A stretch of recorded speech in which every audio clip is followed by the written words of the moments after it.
Why is it? Whatever. AC should be on. Doesn't feel like it. Hey, whoa, connected for the without having to. Wow, really? That was cool. I didn't have to manually turn that one on. That was cool, I guess.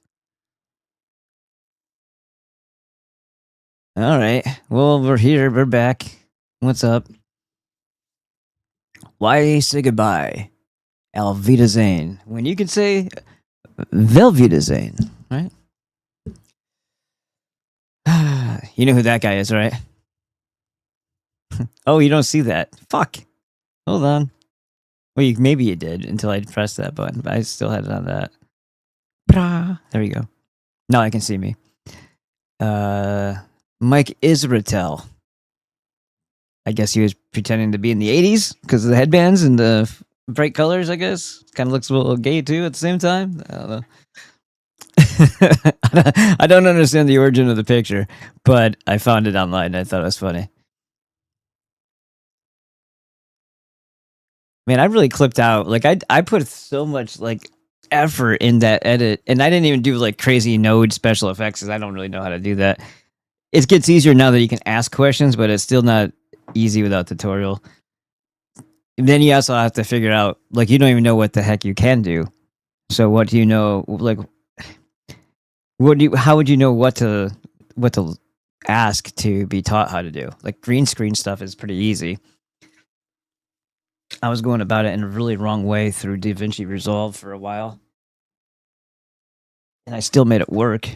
And then I also learned about the whole threshold thing because it was like turned down. So I'm like, why is the background look so light? And then I would just like a freaking toggle. I just had to move it like a slider. And like it took me years to figure that shit out. Like because I have to self teach myself fucking everything.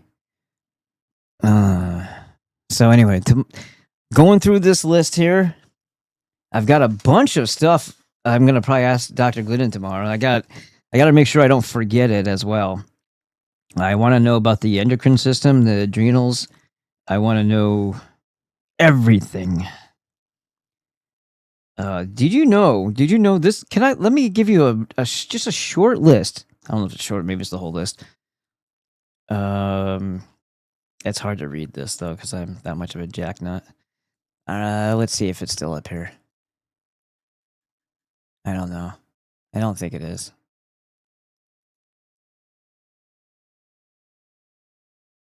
Oh shit! I forgot to tell that motherfucker. Oh fuck! Okay, all right. I get good ideas every once in a while from these bagaladouches here. Well, yes.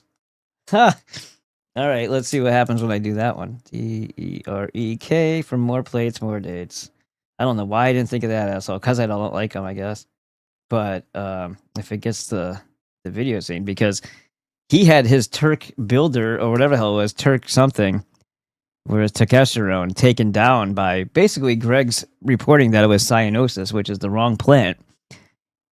And then he came out with this Turk builder, got super successful, where, as you know, Derek from More Plates, More Days actually pulled that product without ever, addressing it, saying anything about it at all. But they were getting this copycat plant from China that was ineffective. It was new, like a neutral plant. And then Greg came out with this stuff. And so now if the Ferula's like, okay, it's now the Empire Strikes Back type of thing, right? So if I let Derek know about it, I also think he's the type of person that would include my original content in a retelling of it. That might be someplace to send this video. I reached out to Greg too. That's all I'm saying. It's a big controversy. That's why I'm saying that when this gets known, it's gonna be, you're gonna wish you were at the ground floor for it, and you're gonna be like, holy shit! It's this guy. This is when he was still on roids. Year round allows you to burn more calories in the. You had to hear the voice, right? That's why I give you the voice. All right, now I can get back on the Switch account here. I just like to have things organized.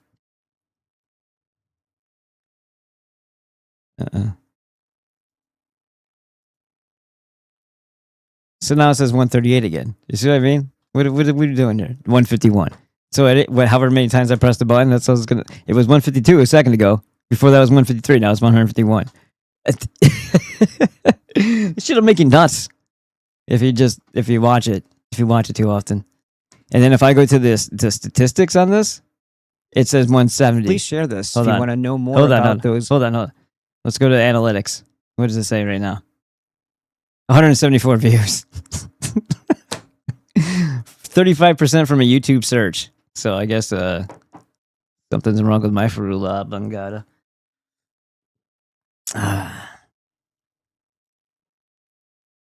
And see this is what's so nuts. There's billions of people on YouTube like that use it because it's like also embedded in your fucking phone when you buy one. So you don't even have to think to add it as an app because it's like a Google product. And yet on Rumble, let's just pull up another tab real quick. We'll get back in the book in a second. You go on Rumble, and I uploaded it like an hour. No, I don't think not that long ago, but 106. This hasn't fully tallied yet. There's 167 views on it already.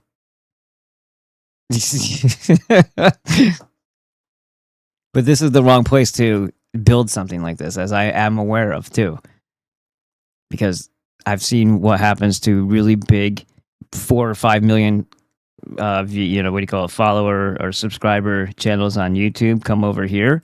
If it has anything to do with fitness, nothing. So it's the wrong platform for it. But and yet, it's basically tied with something that's been there for 3 days.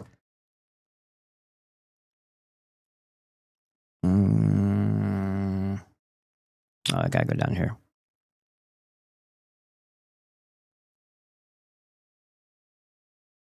What? The endocrine system is definitely a great question topic. Good thinking.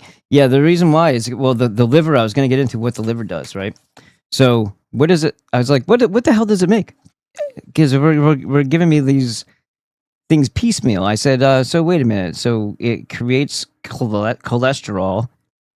I knew that. And then you're telling, and then I asked a question like, is it true that you don't need to take in glucose or sugar or whatever in order for your body to be able to produce it on its own? Yes, this is correct. And then he said, the liver. Okay, cool. The liver makes glucose when it's needed. And I said, well, what about deoxyribonucleic acid? Does that does that require you to ingest any type of outside sugars? And the answer was no. So obviously deoxyribonucleic acid is the DNA, and the deoxyribo part of it is a sugar. So they say.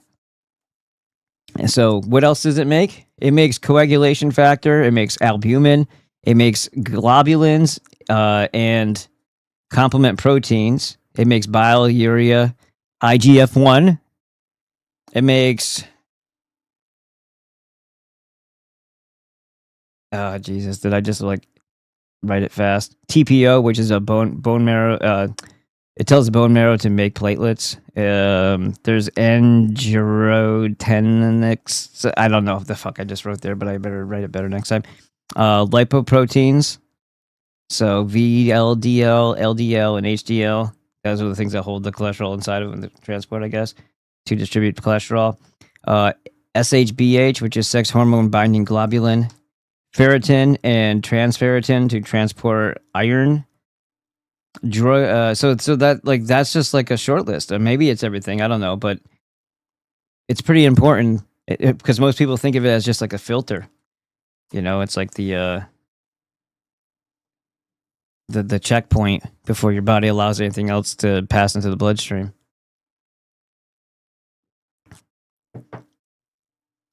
Yes, I need to afford bots or else customer care. You know, I need to afford go on the run, because I just don't see myself paying that much for car insurance. I don't know what the hell's going on, but yeah, I need to go get the Chevy Cruze. I was told I was going to get it. I was like, I'll pay for the ticket. I was like, no, don't even worry about it. Like, you're giving me a vehicle and you're buying me a plane ticket to come get it. And then I find out, oh, by the way, there's no fucking way you can afford the insurance. Oh, by the way, you don't have insurance. Like, I'm kind of sick of the ups and the downs. I'm just really I'm kind of tired of it.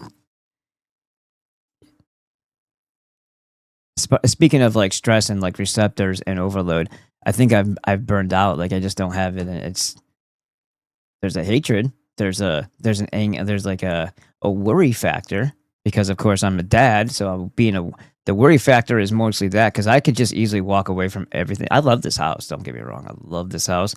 I'm not a huge fan of one of the people that are in it, but I love what I was able to accomplish with what I was doing as a business when I had the store and being able to maintain it even after the store for as long as I have.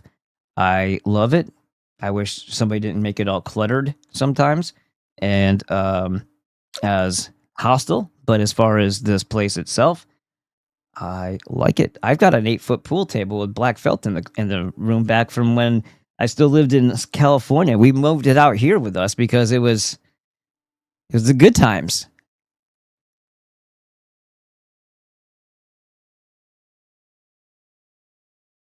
Now here we are. Oh, I gotta pull up the Twitch again. Sorry, I forgot I had to do that. That's not what I was saying. Twitch, not X. Come on.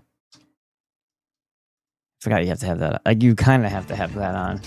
Might just have to blow it up. Hold on. Hold on. There. There we go. Okay, so let's go back to the thing that we were doing here. Display capture, bam. And then I gotta get rid of the window capture, and then we're back on this thing. We should be good. Okay, so I know some people have heard this already, but I'll go quickly without having to stop to elaborate until we get to the part that we're at. Only because if this is going to be in a series, I don't want it to be gapped simply because I restarted. In the whole history of mankind, the only adequate answer to tyranny that humanity has ever had has been to the overthrow of the tyrant, and the AMA and their cronies have certainly been tyrannical in their effort to sell their decayed animal pus biologicals. Just think about how that's like a freaking witch's cauldron. For many years, this is the cult.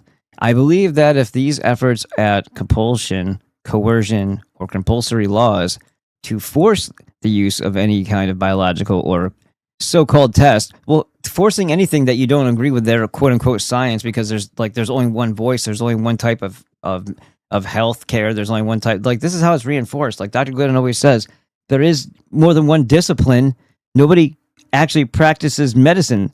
They practice a form of medicine because it's a wide topic. And if you believe in one method, you obviously, by that definition of believing in that method, don't believe in the other ones because you think the other ones are inadequate or they're not proper. You don't recognize the other ones simply because of the way allopathy has led the way in the type of belief system that people have. Otherwise, they'd be able to coexist.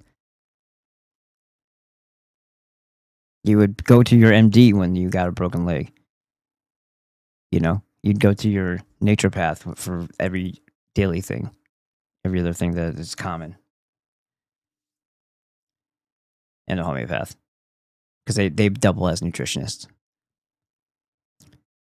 Let's see. I believe that if these efforts at compulsion, coercion, or compulsory laws to force the use of any kind of biological or so-called test, guys, this is like 30s or something. That may have been it may have been post-Spanish influenza. I don't know when these statements were made, but it's just really freaking interesting that the same problems that we face right now are the problems back then. Like, forcing anything like this is insane. That's when you know that there's demons in your government, because this is craziness. This isn't misguided. No, this is murder. So-called tests of any kind are pushed much further. They will lead to trouble.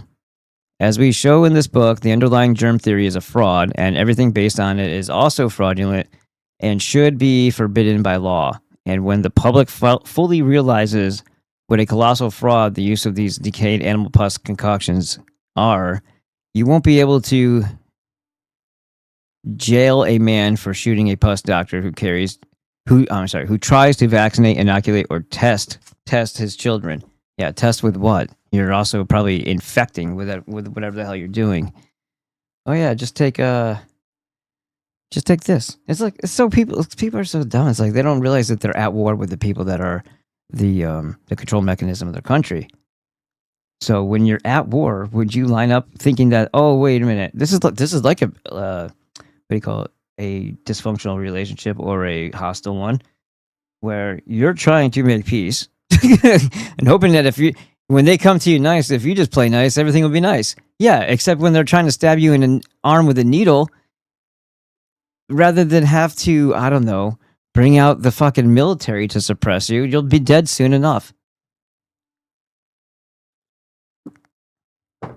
Like, smile on your face while they poison you. I better sniff my cups from now on, speaking of. We will outline further on a safe method of controlling infections. Dr. Leverson goes on to describe disease as nature's attempt to eliminate waste and diseased tissues as being due to improper living, and suggests plenty of fresh air, the best of sanitation, very scanty clothes, such as gymnasium costumes for everyday use. Yeah. So yoga pants are kicking it, except those aren't very loose fitting. Yeah. So the yoga pants thing is I just thought it was like you gave up on life. Or you want everybody to think that you're on your way to the gym or coming back from it when it's obviously don't work out. Anyway. Everyday use and a scientific study of diet. He believes overeating causes an enormous number of diseased conditions. All of these ideas would undoubtedly lead to better health and longer life than can be obtained through serology. It is now over 30 years since Dr. Leverson expressed the hope that his exposure would lead to a serious overhauling of Pasteur's work, and it should be done by someone who understands physiological chemistry. I feel, as he seems to, that the allopathic mind is hardly to be trusted with such important work. Are biologicals injurious? Now let's go see for a second. I want to see Dr. Leverson, and we'll see what years there.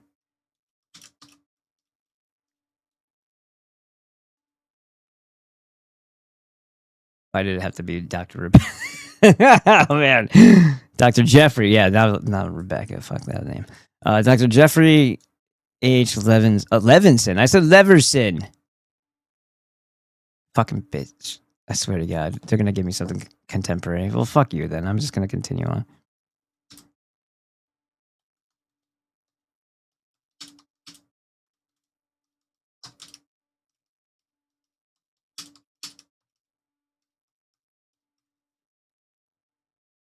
Dr. Montague Richard Leverson did not just get a mention in the 1920s. He was a foundational co-creator.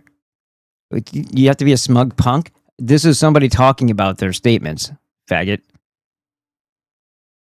The book, officially credited to Ethel Douglas Hume, was actually founded upon and written using manuscripts and research provided by Dr. Leverson, an American physician and partisan of Antoine Béchamp. So it was the guy who went out to talk to him. Is that the guy that actually wrote the book, they're saying? Who caught the tail end of his life? He provided the primary manuscripts, historical notes, and investigative research that author Ethel Douglas Hume turned into a final text. Well, that would make her the writer, asshole. What year is what I was trying to ask? 1923. Okay, so the book came out in 1923. Thank you. And they said it's been X amount of years since that, because this is probably a different edition or whatever.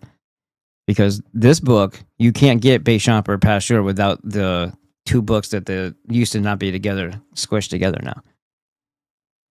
So now we get to the freaking bottom of the bullshit. I just wanted a simple answer. The 11th report of the medical officer of the Privy Council of England, 1868, contains a paper by Dr. Burton Sanderson entitled "On the Inoculability," I don't know why I said it again, inoculability and development of tubercules. In this paper, he describes experiments he made which proved to his satisfaction that tuberculosis often followed the inoculation of animals with various materials, mostly biological, from non-tubercular sources, and that even a wound might be followed by tuberculosis. He says, in part, the fact from which I had concluded that tuberculosis may originate traumatically from trauma, although very limited in number, were so positive in nature that I ventured to state that the results of tuberculosis inoculation could be no longer regarded as necessarily dependent on any property or action possessed by the inoculated material in virtue of its having been taken from a tuberculosis individual. Well, if you as a demonic presence wanted to spread, if you wanted to make more people ill and die, well, of course you would lie to the people and be like, no, you don't because first of all, like, what are you doing over there? Oh, no, you don't understand. If I put the same shit that's in this person and this person, they won't get it, or they'll get better. How does that work? What? No, you see, I only put a little bit in. It's like, isn't avoidance like the best way to not get something? Or, I don't know, be healthy and nutrified, which would be the main way? Idiot. Like, the same way they try to, like, they prove contagion is the same way they try to inoculate people. None of it makes any sense. It's like, which one are you shooting for? So we can pretend along with you.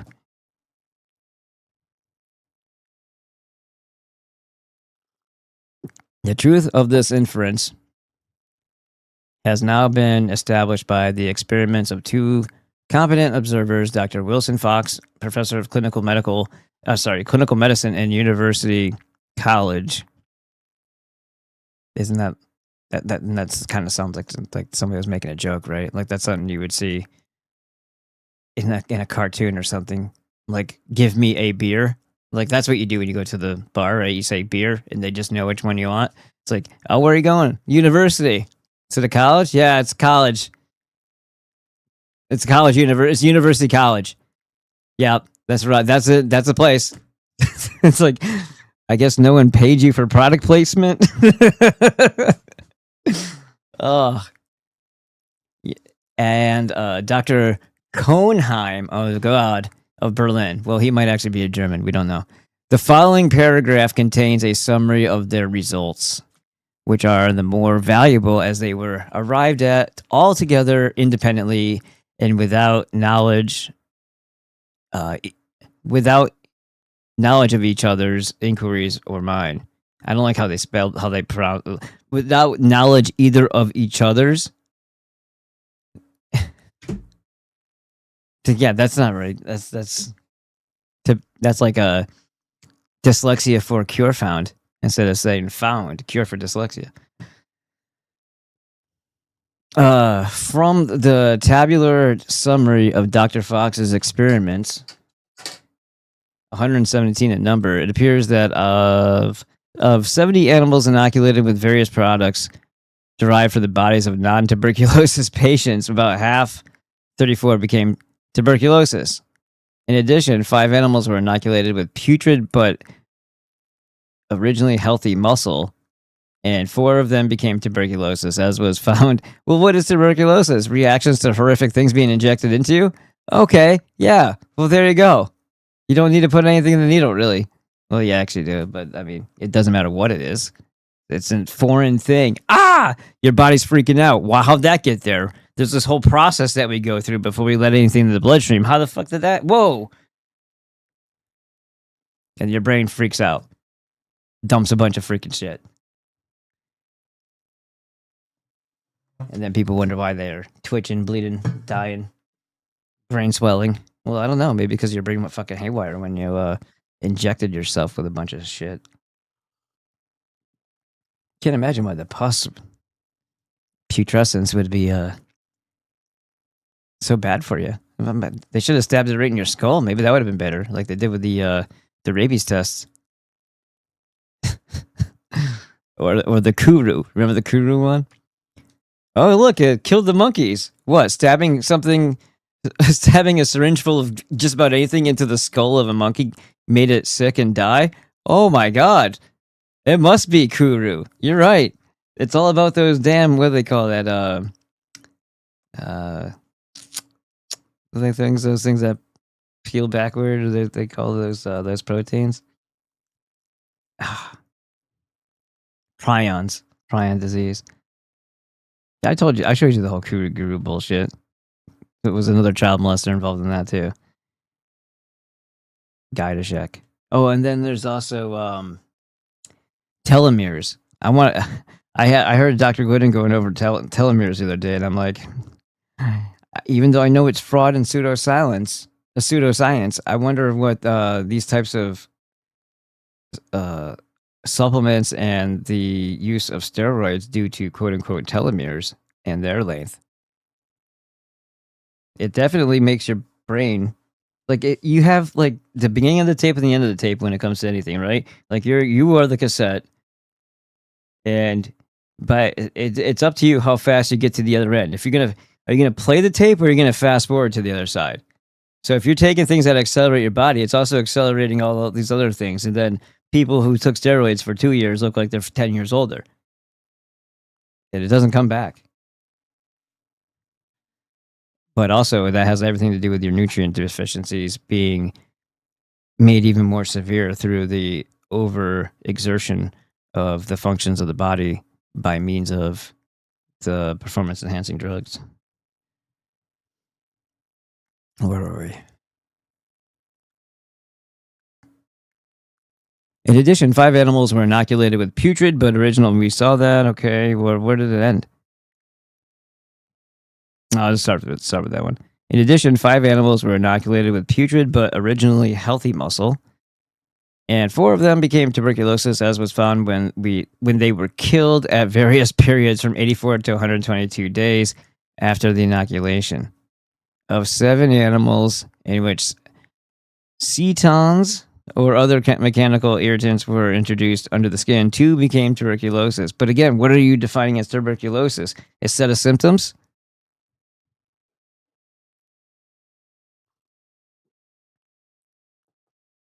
This research, no less remarkable for the accuracy and completeness of the anatomical details than for the conclusiveness of the experiments, was followed only the other day by another in Berlin, which, although of similar nature, appears by internal evidence to have been conducted in entire ignorance of the fact that several of the questions investigated had already been completely settled in England. Well, no, science is not settled because, first of all, it's observational that you say this person has this thing. Why? Well, because they exhibit all these. Well, did they? Or is it because when you make people sick, they all get like this? And you're just naming something when that's at this end stage of shit, right? Like they always said, like, what were they talking about before? Oh, they have this thing. Oh, but then I've seen it turn into typhus. Or is that just the end stage of disease development when it's not interrupted? A lot of times they say that people from the AZT AIDS era died of tuberculosis. Or is it just the end stage of your body getting really fucked up from the AZT and other drugs that are giving you? Dr. Cohenheim and Frankel, to establish whether artificial tubercle owes its origin to a specific virus, oh boy, introduced into the peritoneal cavities of the guinea pigs, portions of various tumors, carcinoma, sarcoma, condyloma, etc. I didn't know there was one that sounded like candy. As well as portions of healthy but partly decomposed tissue. Subsequently, they evolved. Why am I reading words that aren't there? Subsequently, they employed in the same way a variety of insoluble inert substances such as blotting paper, Sharpie, gutta percha. Why do they do this to me? K-out, vulcanate, and etc. In those animals that survived the immediate effects of the injury, emaciation supervened sooner or later, and the animal eventually died with tuberculosis of the peritoneum, liver, spleen, lungs, and other organs. The morbid appearances corresponding in every respect with those described in my last report. As regards the bearing of these facts on the general question of the nature and origin of tuberculosis, I concluded from my own observations that there is no structural distinction between the artificial disease and the human tubercle, so long as the term is confined, as all accurate writers are now accustomed to confine it, to miliary tuberculosis, but I considered it necessary to maintain a reserve as to its relation with the many pathological processes which are spoken of as tuberculosis in the common language of practical medicine and surgery. In going so far, the two pathologists already quoted have fully agreed with me. Doctor, well, then it must be true. I don't even remember reading this part before in this book, so I don't know if I have. Unless this is leading up to, and it doesn't look like it is, are biologicals injurious? Are we in book 2 yet? No, maybe that's what it is. Animal serology, statistics, real immunity, photographs. And then book 2 is finally Béchamp or Pasteur. What was the first book 1? What was that? Oh, okay, book 1 is Pasteur, Plagiarist, Imposter.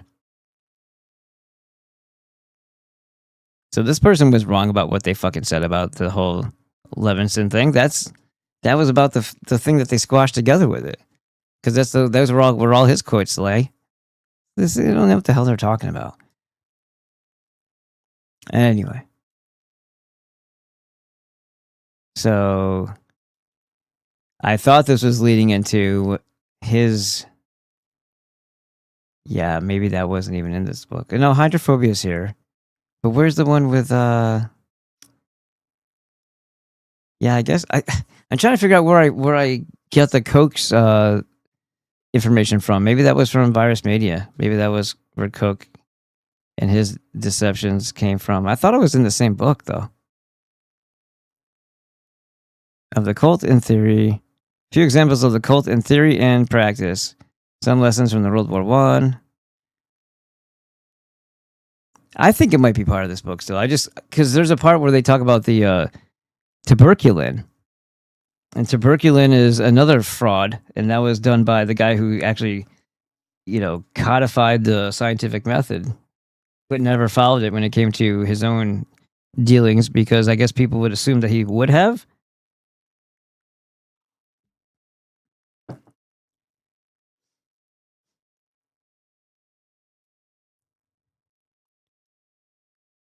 Where was I? All right, so wait, that can't be where we were at. Is this where we ended up? No, I think it was right here. Yeah, right here. Dr. Fox says, what does the fox say?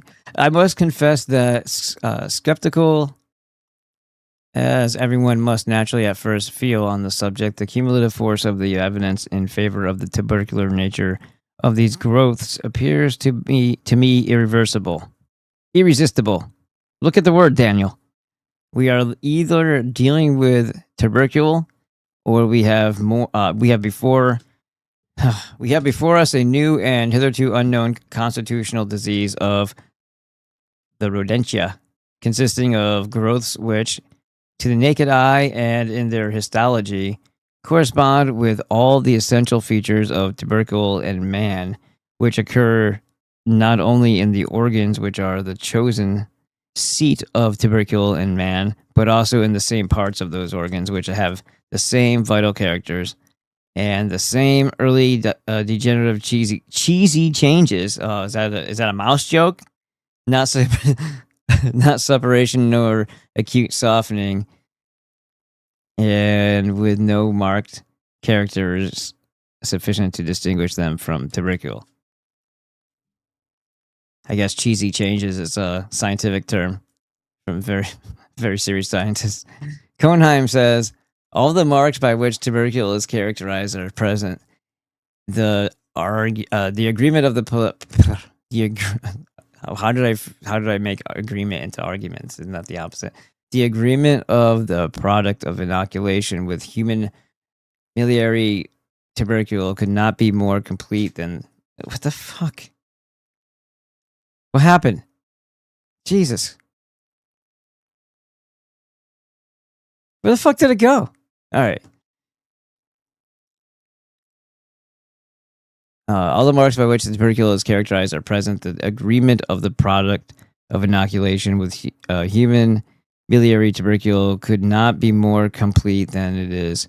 Whether regard be had to its extended distribution and to the great variety of organs affected, peritoneum, pleura, lungs, liver, spleen, lymphatic glands, and even the choroid, or to its macroscopic and microscopic characters. Gould, in his Pocket Cyclopedia of Medicine and Surgery, describes acute miliary tuberculosis as an acute and rapid form of tuberculosis, which generally occurs in persons under 15 years of age and in which the tuberculous bacilli are rapidly disseminated through the body by the breaking down of some localized form of the disease. The duration is from 2 to 4 weeks, and the termination is fatal. Or could not this localized form be introduced by a needle in the way Dr. Sanderson describes? Are not persons under 15 the school doctor's best customers for their so-called biologicals? And does not this rapid dissemination through the body sound remarkably like Decreef's description of the way in which Koch's tuberculous germs spread through his guinea pigs? Ethel Hume says in Béchamp or Pasteur. So obviously, if they're quoting the book, that means that this book that's attached to this book isn't that book, but it's Pasteur, plagiarist, blah blah blah, is the book that we're reading right now, leading up to it. It is noteworthy that neither Pasteur nor any of his successors have ever induced a complaint by the inoculation of air-carried bacteria, but only by injections from the bodily sources.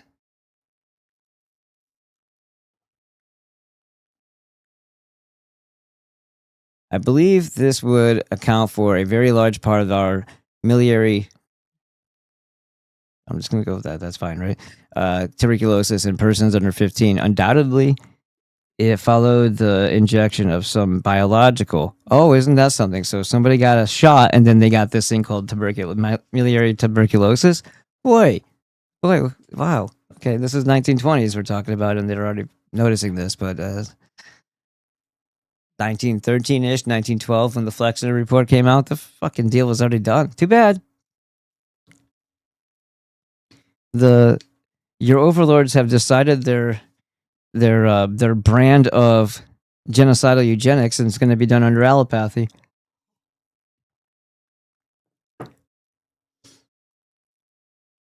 And Ethel Hume's description, you think when you drink something to make you be able to talk better. And Ethel Hume's description, which, And Ethel Hume's description would include all biologicals of every type.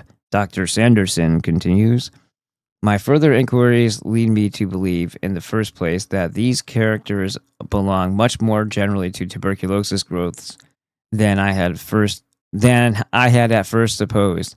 And secondly, that those normal tissues which possess them are much more liable to become the seat of the tuberculosis process than others. This is probably the most striking evidence in print that almost any sort of inoculation can cause tuberculosis in the animal inoculated.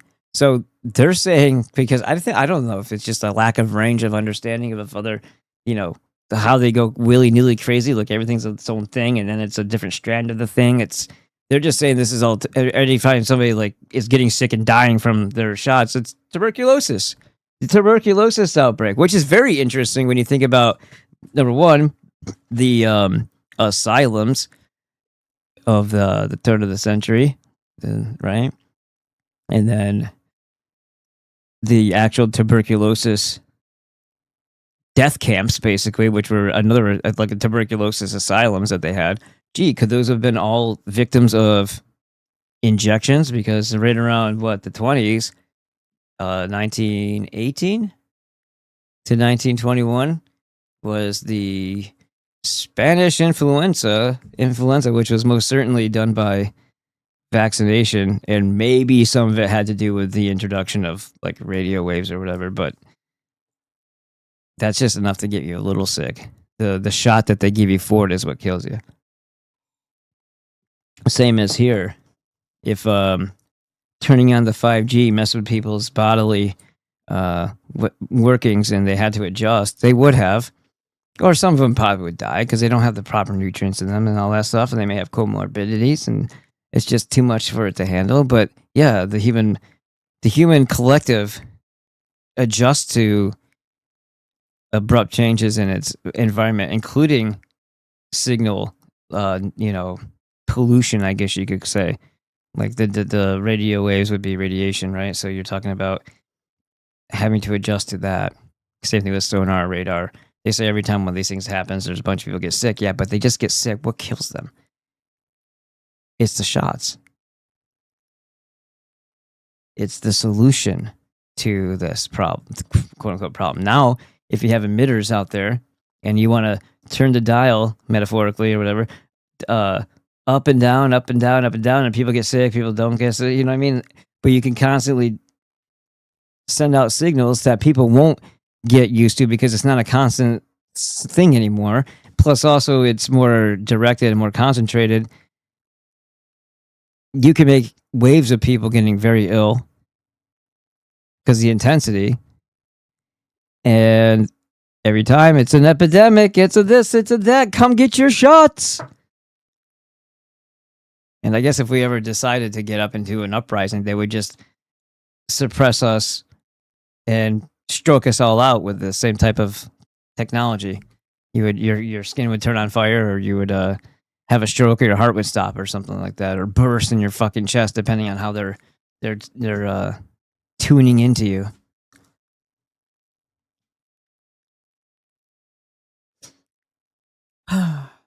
This is probably the most striking evidence in print that almost any sort of inoculation can cause tuberculosis in the animal inoculated. And of course, it is reasonable to deduce from this that the same non-tuberculosis inoculations would cause tuberculosis in man, any man and child, and in all probability from any biological product whatsoever. Yet the serum doctors will tell us that these products are perfectly harmless. Safe and effective, actually, is what they say now. You can't. Oh, the FDA approved. Oh, well, it's a good thing the FDA approved, because I mean, I would hate to have to take this Vioxx and then die of a heart attack. Thanks, FDA. Oh wait, ow, something's not right here. The above article, which from the day it was first printed should have forever stopped the use of all biologicals on humans, was published over 20 years before Robert Koch of Berlin brought out his tuberculin in 1890. Okay, maybe this is the place I found it, which proved such a terrible failure. Yes, this is it. Okay, cool. We haven't actually discussed how Robert Koch was just as much of an asshole as everybody else and a piece of shit because he has the Koch's postulates. So let's refer to the Koch's postulates. It's not to say something about the credibility of the man, because he but what a great smokescreen. You knew exactly what you needed to do in order to verify shit. You just didn't do it, but people assumed that you did because you created the gold standard, which should have been obvious to everybody, but I don't know. It's like common sense is rewarded as brilliance one time in history. Every time after that, it's like, no shit. It's good to be the king, as they say.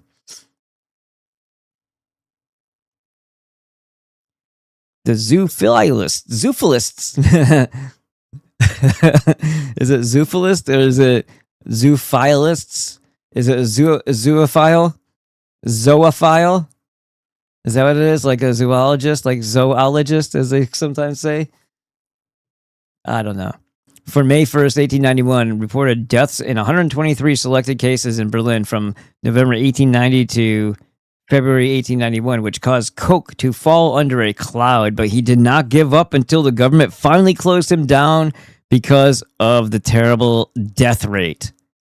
Yep. He's like, no, keep pumping it out.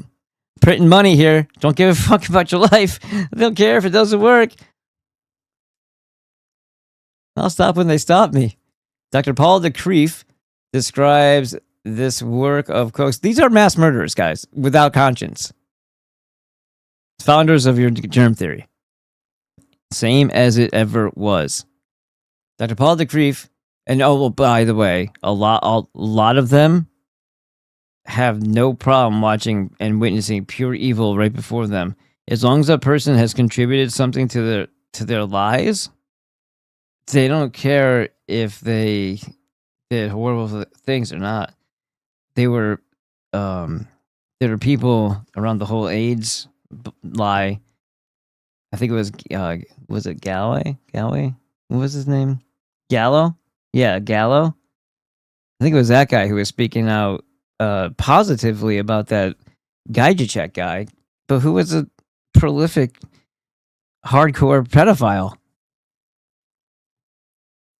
But he talked about him as if it's like whatever. And the guy didn't actually do anything except perpetuate more bullshit. They use this as like a club to do whatever they want and then get recognition for shit that doesn't bring you anywhere closer to truth.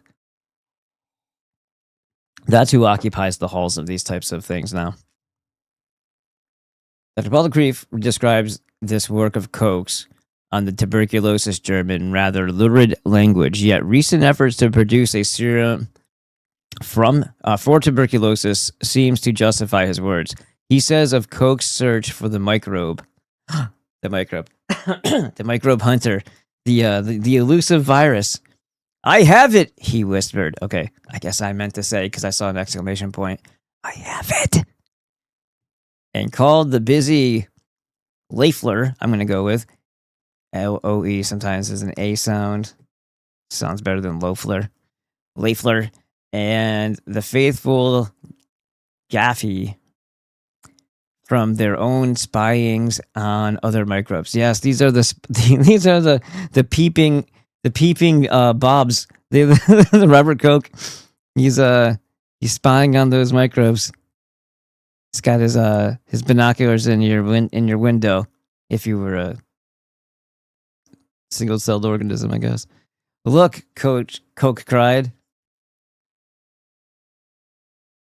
One little speck of tubercle I put into this beast 6 weeks ago. I put into this beast. It's probably like something sweet, like a cat, or like a this beast. These people are just the way they talk. It's like it's completely dead to emotion, like empathy and connection to other living things and passion. It's just like that. They suck. Look.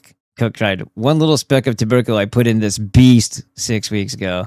There could not have been more than a few hundred of those bacilli in that small bit. Now they've grown into billions! What devils they are, those germs. Well, what about the devil who put them in the other animal? Asshole. From that one place in the guinea pig's groin, they have sneaked everywhere into his body. They have gone through the walls of his arteries. The blood has carried them into his bones, into the farthest corner of his brain. So that's how he treats his guinea pigs. So don't be like Koch. All right. I doubt that's really what happened though. Sounds like the guinea pig, like if it's a germ, what toxin are they eating that they're multiplying in? Wouldn't the guinea pig have to be presenting a supportive environment for the bacteria to even continue to survive, let alone multiply? Or is it potentially that other germs, quote unquote, rush to the site of whatever he tried to do to the animal, and it's actually them eating the other bacteria? Who knows?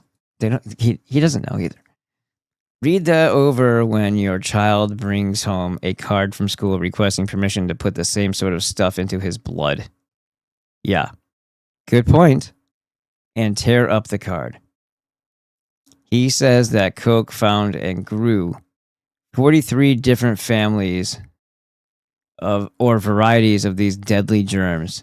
I believe that by the doctor's standards, at least, this would necessitate 43 different serums to immunize one against all 43 to immunize one against all 43 families. And this is probably not all the varieties there are of tuberculosis germs alone. How are they categorizing this as quote-unquote tuberculosis in the first place? However, de Kreef passes over tuberculin with astonishing brevity. Of course he does. Considering the space given to other matters that were of less importance, he says apologetically, right? Because you don't want to you don't want to highlight the horrific errors of a man, right? Especially if you're doing a biography, unless it's a hit piece. He was enormously respected. Well, yeah, got to remind you that because he killed a bunch of people, murdered them. And against his own judgment, he was trying to convince himself he had discovered a cure for tuberculosis. The authorities, scientists have reason occasionally to curse all authorities, no matter how benevolent, were putting pressure on him. The authorities were putting pressure on him. At least so it is whispered now by veteran microbe hunters who were there and remember those brave times. Those brave times when we had collectively said we should just kill people because we're not going to figure this out. So let's just give them something and let's let them all die. That way they can stop complaining. We have showered you with metals and microscopes and guinea pigs. That's a weird thing to get showered with. Like microscopes, like guinea pigs. What the fuck? You gotta get those little chewy pieces of wood, right? So their teeth don't get too long. Isn't it? You do those with guinea pigs just like rabbits, right? And Gnostics, those are fun. We have showered you with metals and microscopes and guinea pigs. Take a chance now and give us a big cure for the glory of the fatherland, as Pasteur has done for the glory of France. What? Well, he did exactly that then, right? Oh, you want a bunch of people to die? You said like Pasteur. Here you go. It was ominous stuff like this that Koch was always hearing. He listened at least, and who can blame him?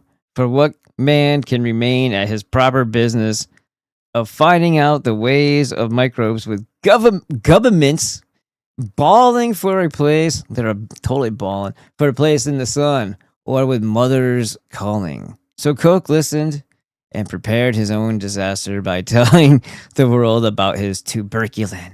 He prepared his own disaster. He not thinking that it would be a disaster. He was damn confident it would be sellable.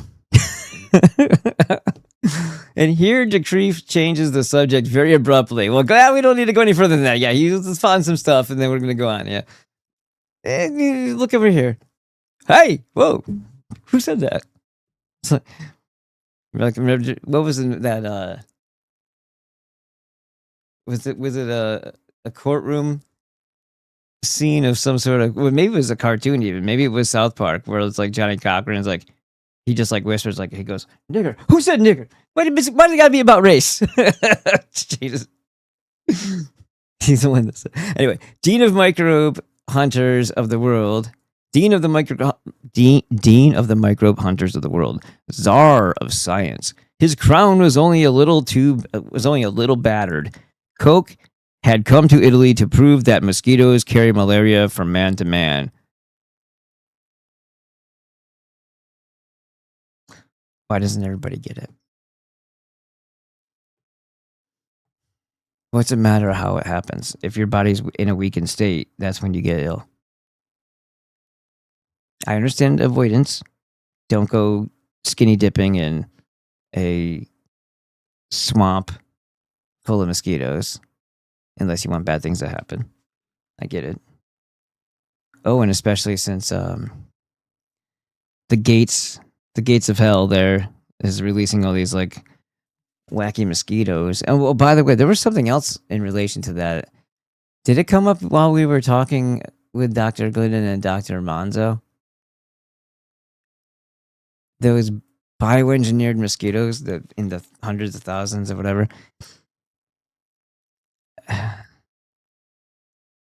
There was a plot twist to that made me think about something. I can't remember what it was. If it was more in the lines of, "Oh, if this is happening, then maybe they actually are trying to counter something that's going to fuck them up too," or also that there was something that was happening that people didn't know where to place how this was like something was presenting itself, like symptomology or whatever, and it's like, well, they did dump a bunch of those mosquitoes. But anyway.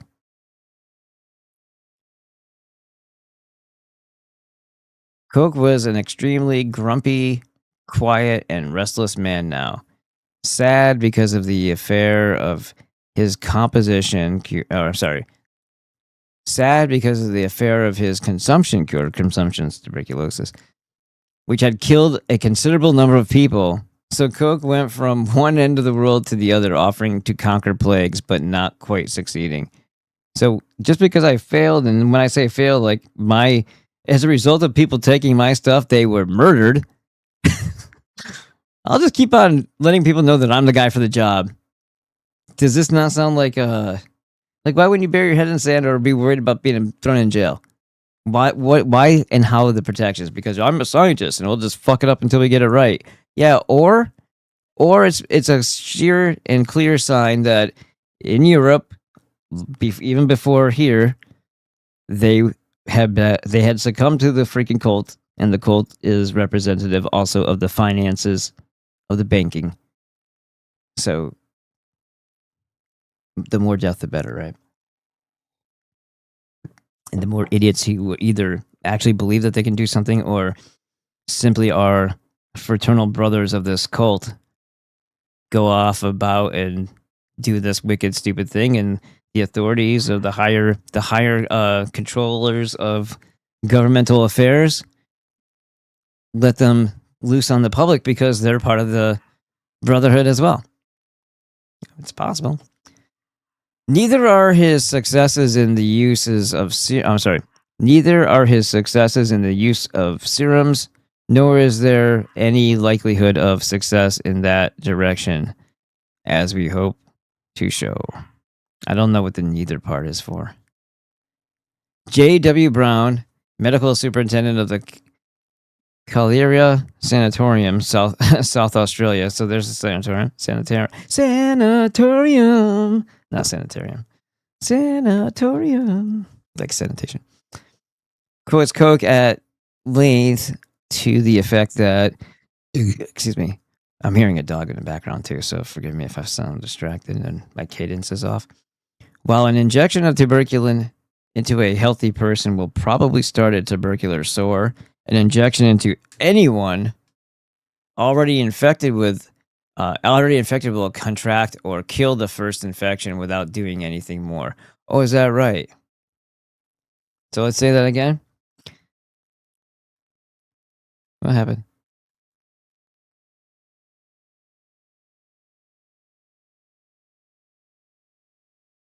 Okay. Here it is. While an injection of tuberculin into a healthy person will probably start a tubercular sore, an injection into anyone already infected will counteract or kill the first infection without doing anything more.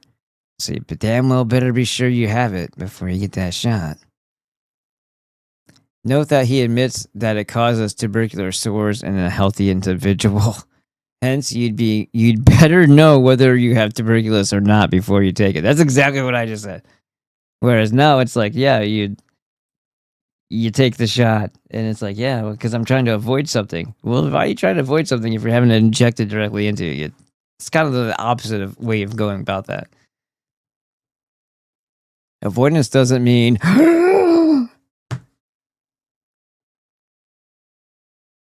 However, this reversible characteristic of making the well sick and the sick well existed only in Coke's imagination, as is indicated in his own work. Anyone with such a belief must be credited with care in giving such stuff only to tubercular people, and those who received it died so fast the government had to shut him down. Wow. Incidentally, cattlemen have contended for many years that it made healthy cattle tubercular, and then they die. So you say, oh, well, they died of tuberculosis. That's not really the shot. Well, how did they get it, dumbass? It's like, no, that was a poison in body. Poison caused this thing that you're just calling a disease because the disease is just the effect of the poison, and then they die. They don't count their stats correctly, but wow, that's crazy that they were dying so fast. What did he test it on? There was kind of been very many tests, and where did he find finally? He's talking about a germ or a microbe. That's not a virus, right? And so, did he do the whole isolation thing? I doubt it. I don't think it's ever actually been done with anything. The whole Koch's postulate thing, I don't think it's ever been done. So, what is it? What was this bacteria that he calls the bacteria tubercules or whatever? What was it actually, and what the hell did he concoct his vaccine with?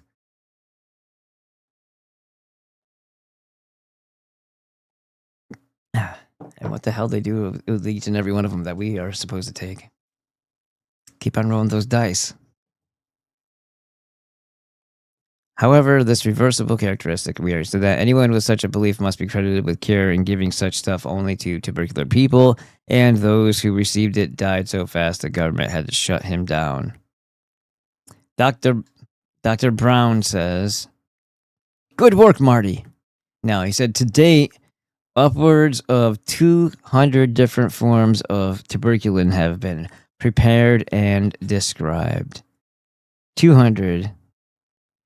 The simple fact of the matter is that no one has yet been able to repeat Koch's experiments successfully. There is no evidence but Koch's. So here's the thing that doesn't matter, though, right? Okay, the whole over time, there's less and less people get the thing.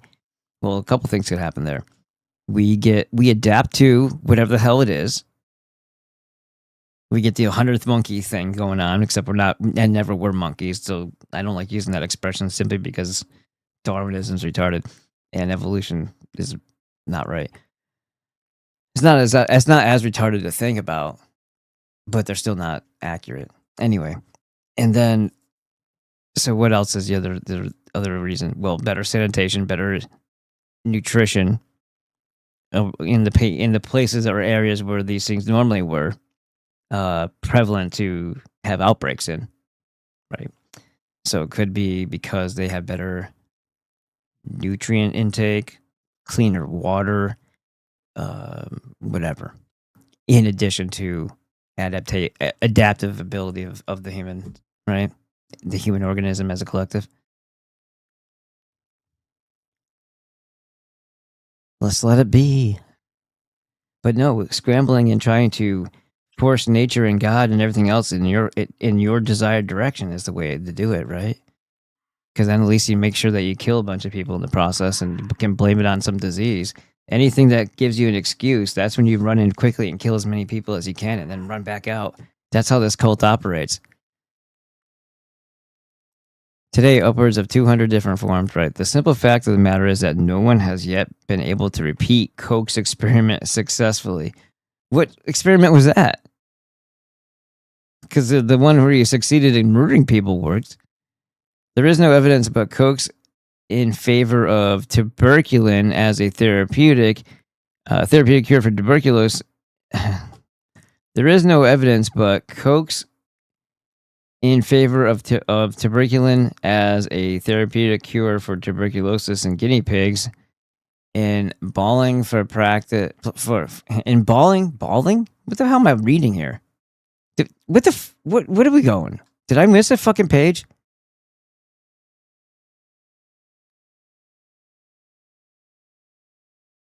No, I did. What? In pigs, calves. Why did it go the other way? Wow. There is no evidence but Koch's in favor of tuberculin as a therapeutic cure for tuberculosis in guinea pigs, in calves, or in man. No one but Koch has been able to cure an infected guinea pig by the use of tuberculin of any sort. I don't think he did that. I think he just showed, hey, look, I figured out which one it is, and now I'm just going to go ahead and inject that into people. Like, I don't think he finished the process. He just said, hey, look, I put something in here. Now there's a bunch of them in this guinea pig. So I know I did it right. Just because something propagated when I had a suspicion that if I grabbed that one little bugger and I put him over here, that he would repopulate it, just he'd grow and propagate, and it did. So that's the thing. I'm gonna conflate everything. That's how I honestly think that's how it went. I don't even think it even went through the whole process of like, okay, so now you've isolated it. So you think you've made it propagate, but have you made it make the other creature ill and ill in the same way? Were you able to repeat it? How many samples did you use? How many? Is that right? Nothing. None of that's happened. How many different groups, control groups did you use? No.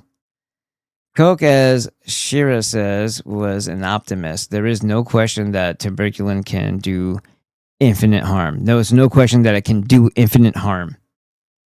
Infinite harm. That's why you don't know about tuberculin, because that's the one they couldn't just continue to give people, because it's a little too obvious when you drop dead immediately.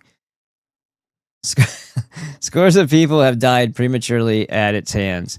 Never was there such a commercial vaccine as this one, and never has there been such a gigantic hoax. Tuberculin, Shira says, should not come within the range of vaccine therapy. Nothing should come in the range of it. The whole concept should be destroyed. Whatever, this is not a method of making people better at all. I don't care what you're injecting into somebody. That is the wrong way to go about it. We're given a hole here and one for the exit. That's what we use for putting stuff in our bodies. I guess if you have the what do you call it? The finances, you can maybe even put things up other noses, other holes. I don't know. I'm sure that's fine because it just goes back to your throat anyway and then back in the same spot. So tuberculin, Shira says, should not come within the range of vaccine therapy. Whatever good results are imputed to tuberculin must have occurred in spite of it. Right. Like your body was so strong that it was able to resist it. And then they say, oh, look what tuberculin did. Like, no.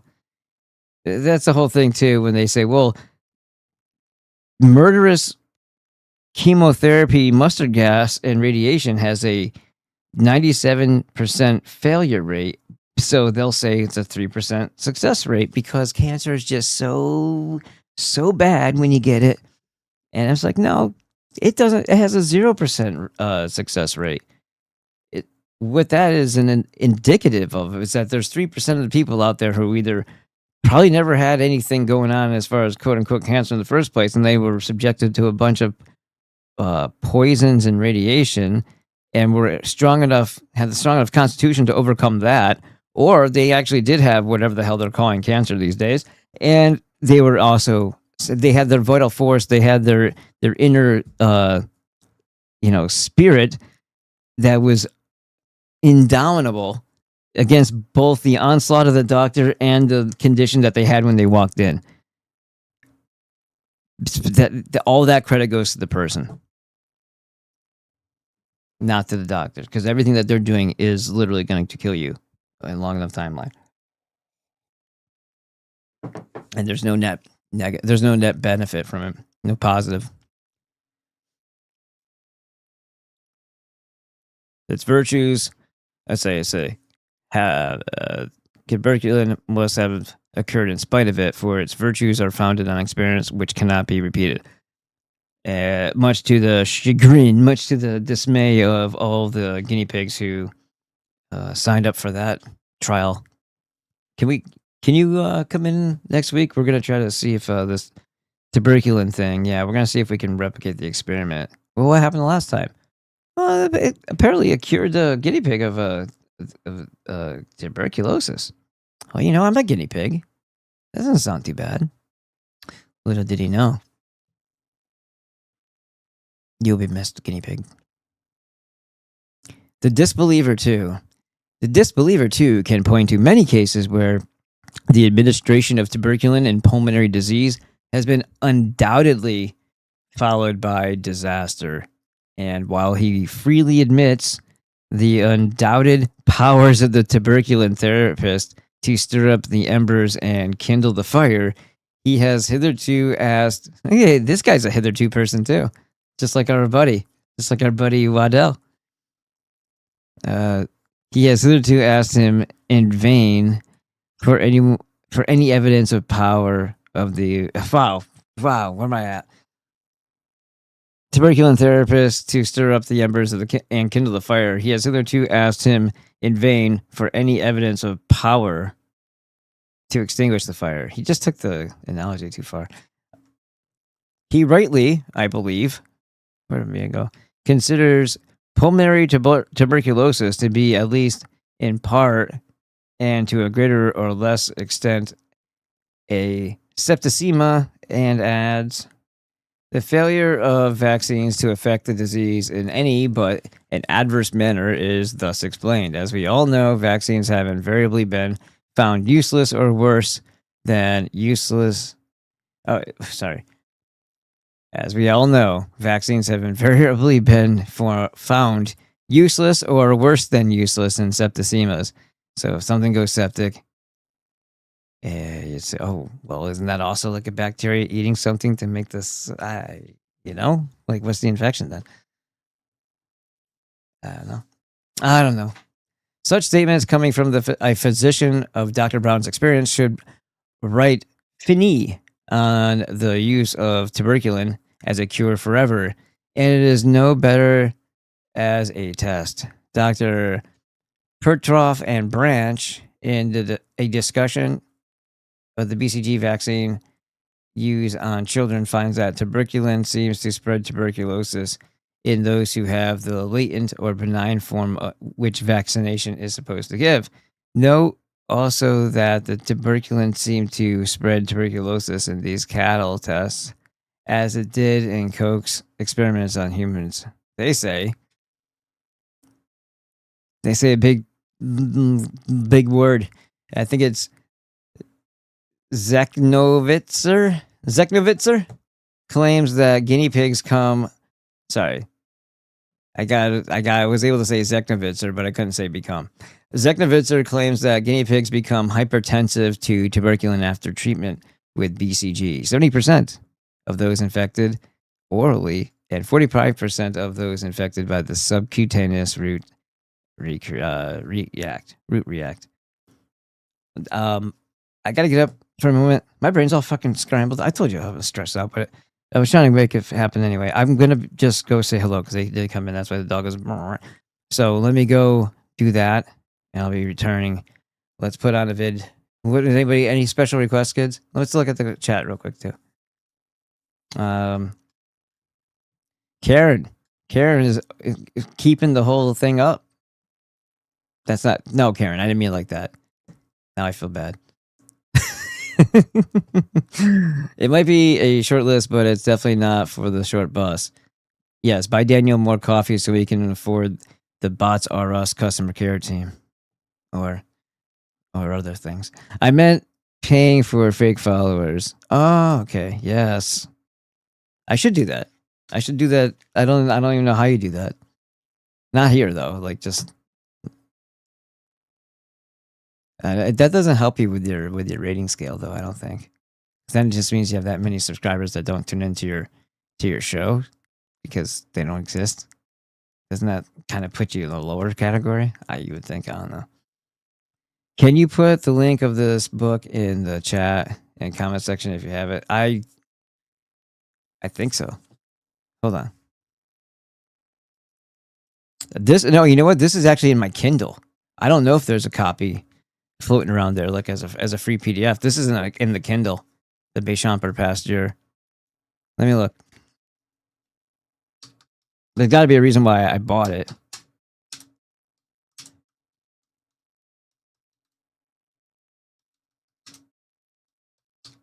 PGG. What the fuck? Come on, bro. Okay, it's on archive.org, but let's see. Lost chapter history. Why is it? One's 274, one's 314. What's mine? Oh, it has that stupid numbering system, so I'm not gonna know. Like, what the hell does 49 of 351? Okay, so 351.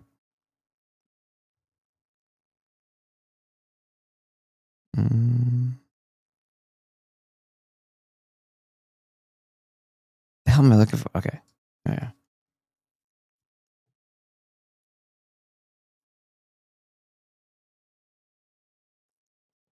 All right, so it goes directly to this. I don't know why. I should probably just download this. Let's go ahead and do that. Throw in my downloads. Bam. 1.53 megabytes. It's Béchamp or Pasteur 00 Hume _ 0.pdf. So let me go ahead and put that up there for you. I don't know what the DNN. Oh, you know what? I might not be able to give you this link. I might have to give you. Let's see what happens. Copy. Let's see what happens when I paste it. It might not work. I might have to get a different one. Paste. See if that works. I don't know if it will.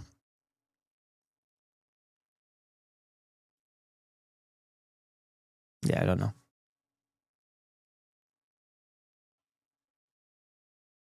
All right, now we got to figure out a video.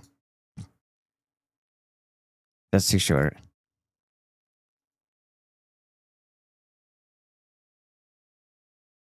And did it? Oh, so I see. Oh, one person did. Hey, cool. One person did. I don't know if it was from the show, but I hope so. Got 163 views going on so far. We need 163,000 views, and then we'll be considered an actual YouTube channel. You know how cool that would be to be an actual YouTube channel? I'll be able to tell people about that when I'm in the cardboard box on the side of the road. That's gonna make me cooler than them. Like you know those guys. Like I did everything right, but I had a demon in my life. Yeah, that's gonna be a good time. Can't wait for that. I did more than most, and I still ended up with less than anything. Yeah. Victory. Thanks for the fairness. There's a guy. I'm not doing that though. I'm not gonna do that to you. I don't want to remember the Iron Boys either. Oh, you know what? I should have left that up there though, because I wanted to laugh at them a little bit. Oh, I'm on here too many times. Let's see. I wasn't obsessing at all, I swear. All right, hold on. Let me look at this real quick.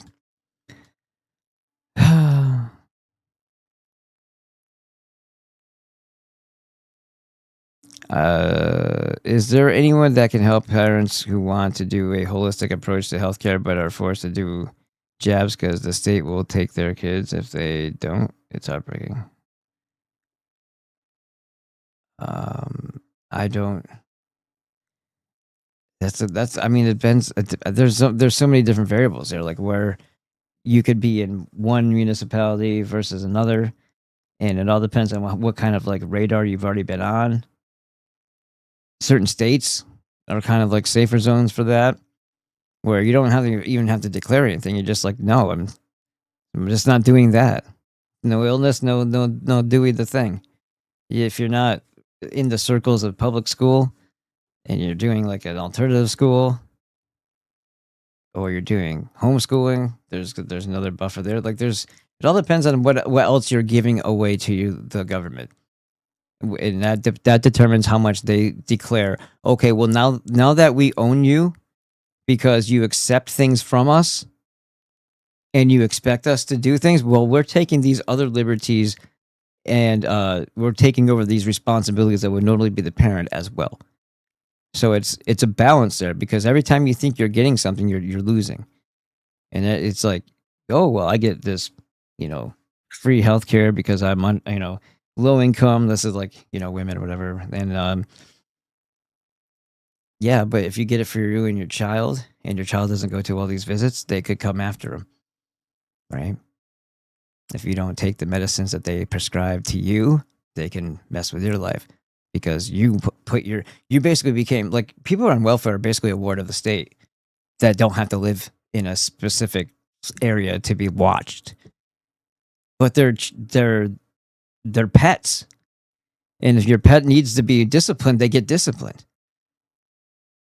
And they better do what their master tells them when they say sick them. And that's why all the minorities are like, violent assholes, and they don't get in trouble because they're doing exactly what they're supposed to do. They're entitled, they're assholes, they ruin our good time in life, and they suck us dry of all of our wealth because we're paying for them through our taxes and everything else. Cost of living, buying something at the store because Groids steal shit. Now it's $20 more. Everything's in a case because we're in a low trust society. because I would probably still steal the printer link anyway. There's a couple of things I probably would take because it's like I'm not paying $40 for that. You ever notice how expensive razors are? Like, and I see everybody with a beard. I'm like, is that a protest? Or did, yeah. When people with beards, I'm like, yeah, gotta look at it differently. Karen says, "Oh, so we need two books, 2 book links, or just one, or what's happening? I'm confused now. No, you don't need 2 book links. It's 2 books in one."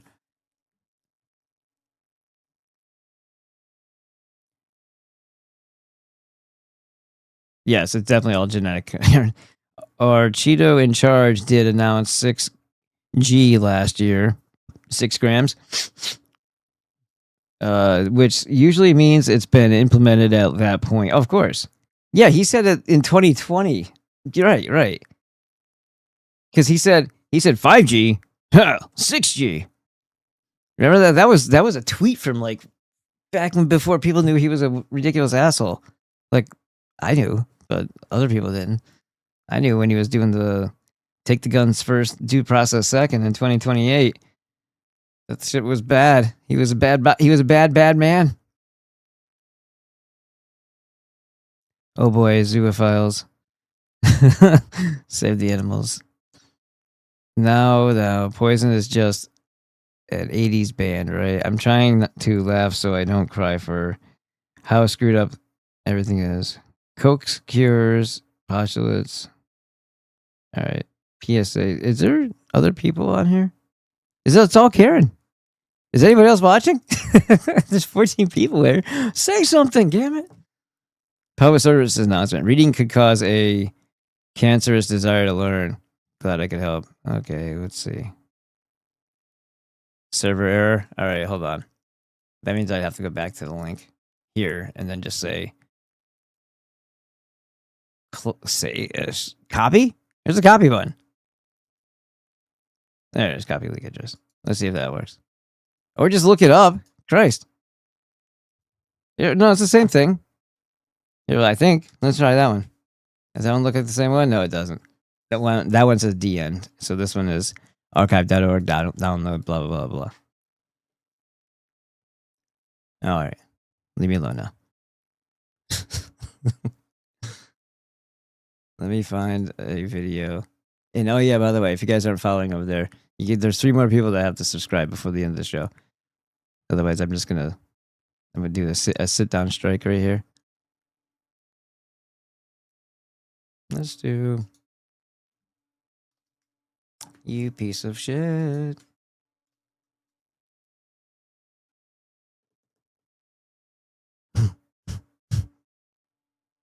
I've seen this fight before. This was the weirdest. It was a weird fight.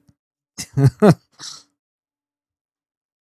it looks like there's something wrong with the guy because I don't understand how you would fight like that if it wasn't. So it's hard to get it. I like taking joy out of other people's like life misery, like this asshole. Look, she's like, do you not see her as a victim? Like she is Elliot Page or whatever fuck her name is or whatever real name was used to be before Elliot. Do you think that she's a happy person? She was a nice young girl. She was in Juno. She was in whatever else the hell she was in. And then the cult got her, bro. Cut off her boobs. All those testosterone things that they do. All those hormone replacement or hormone. They got blockers. They got things like all the stuff they were talking about with the supplement, like that type of crap.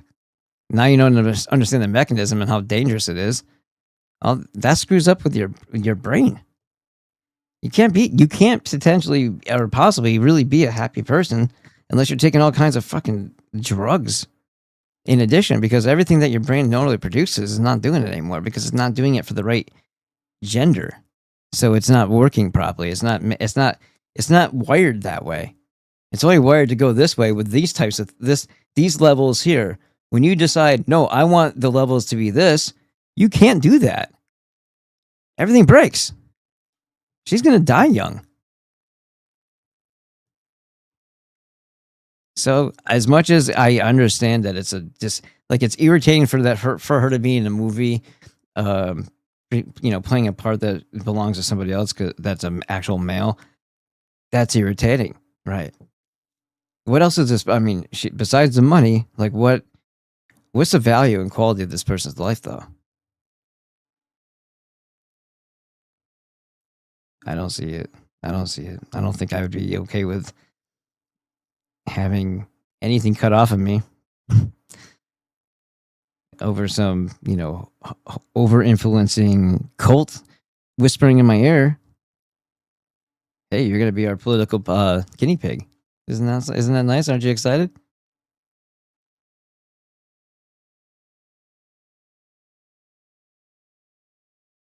I gotta go say hello.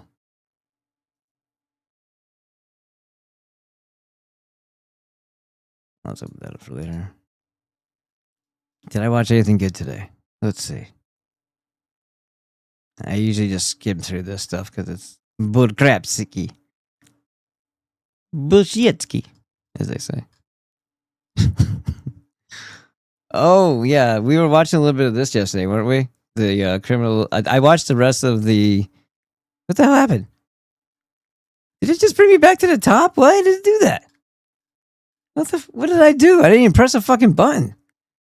Holy shit. I looked away and it snuck back up to the top. What is that? The hell? All right. I don't like anybody's take on the Tates. I'm going to say that right now. I don't like any of them. I don't know if I like my take on him. I just don't like any fucking part of that conversation. But no, there's all kinds of weird shit. And the people who just, default to a conclusion, yes, they are assholes. Yes, they do horrible things. Yes, they have a shitty way of making money. All that is true. Did they, in fact, do anything illegal? And how do you know? So why don't you let the proceedings in the discovery and the revealing of more details before you start saying, get on, Could you imagine? That's like somebody over here, like her impression of me. I don't want that running the world, because then I'll be fucked and I might as well be dead because I'll be hunted. The judge has Let's said, get to. no, this is... Let's get to. We got the dental records, right? Do we got that part? Rules of the court we don't care about. Transferring David's money. Fraudulent transfer. The air fresheners in the car. Let's do right here. And I'll go say hello. Basically, our genetic code. And DNA can be found in blood, saliva, skin cells, semen, hair, just about anything, right? And that has to do with your body. And you can have DNA that's on an object, and that object could have been someplace else and then transferred over here. If I touch this hat and this hat touches somebody else or something, you could transfer DNA that way too. Or if I shake your hand and then all of a sudden I touch something, could I get your DNA on something? So that's transfer DNA, and that's what the defense was trying to say. In 5 days, 5 days is a long hearing. The medical examiner couldn't pinpoint exactly the cause of death because the body was decomposed, but it was definitely a penetrating wounds. There was a wound penetrating her liver and another wound stabbing her diaphragm. Her body was partially skeletonized. Now, what does that tell you when there's more than one stab wound? That probably goes to premeditation. Because if you want to kill somebody, or if you're defending yourself, for example, you stab once, they go away fine. But if you're stabbing multiple times, it's probably you're intending to cause the death. And like I said, premeditation can occur in an instant. David's team asks that the autopsies, or asked why the autopsy took 3 months. Autopsy itself probably took very little time. It was probably done within that first week. But then you send out DNA requests, you send out toxicology requests, And, you know, right now, if you went to the Minnesota Bureau of Criminal Apprehension and you asked for a DNA, it would be 3 months before you got back, unless you're dealing with a murder case, in which case they would expedite it. But they have so many things to deal with, and California is no different. So the defense asked if it was possible for her to have been holding the knife to cause her own wounds. You know, I suppose in a preliminary hearing, there's no risk in asking a dumb question because you're not in front of a jury, right? And so if you ask a dumb question in front of a jury or ask a question that seems kind of odd, you don't run the risk of offending a jury and losing credibility with the jury. But the medical examiner said absolutely not. They also asked the doctor about her mental state, suggesting she may have been depressed. Grant Ho said he had no information on her mental state. David's team also asked if there was a struggle before she died, but there's no evidence of that. So Celeste had been pregnant, boom, boom, boom, and had an abortion prior to, like a year before. And this was revealed in text messages on David's phone. Also, his phone had sexual images and plans to get fake IDs so they could fly under the radar. You know,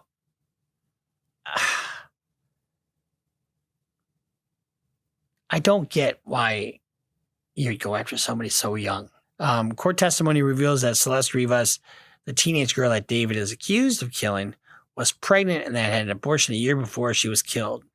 So these texts show David apologizing to Celeste and mentions a baby and abortion, which is an admission that he had sex with somebody underage. That carries with it a usually mandatory minimum penalties of at least 10 to 12 years, at least. So the exchange prosecutors revealed occurred in January 2024 when Burke apologized to Rivas Hernandez using the words, putting her through this. Rivas Hernandez responded to Burke saying, "It's okay. Neither of us are capable of watching and taking care of a baby. It's for the best." No?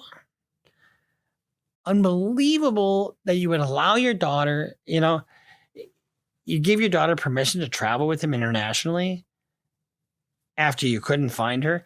And the only thing I can think of is, well, if we give her permission, she'll keep talking to us. Otherwise, she's just going to keep running away, which is kind of what it seems like. Burke apologized again for asking if the baby was his, to which Rivas Hernandez says, "Of course it's yours." Another conversation between the 2 months later discussed abortion. According to the prosecutors, Rivas Hernandez in one text says she regretted that she took an innocent life of a literal baby. She also questioned Burke if anyone was aware that they were having sex. "Nope, and I want to keep it that way until we're married." What does that tell you? Another admission that they're having sex, that he's having sex with somebody underage. Celeste said that sex with David was painful. Well, when you're small, it's going to hurt. Text messages show the age difference from the point their relationship became sexual. Celeste was 13 and David was 18 years old. 13. You're having sex with a fucking 13-year-old girl. Guess what? That's not legal. The illegality of the relationship presented a constant danger as well as challenge. In February 2024, Farrell said they discussed moving in together. He planned to pick her up at the house in Lake Elsinore, and with help of his bodyguard, they called the plan Operation Awesome. Fucking A.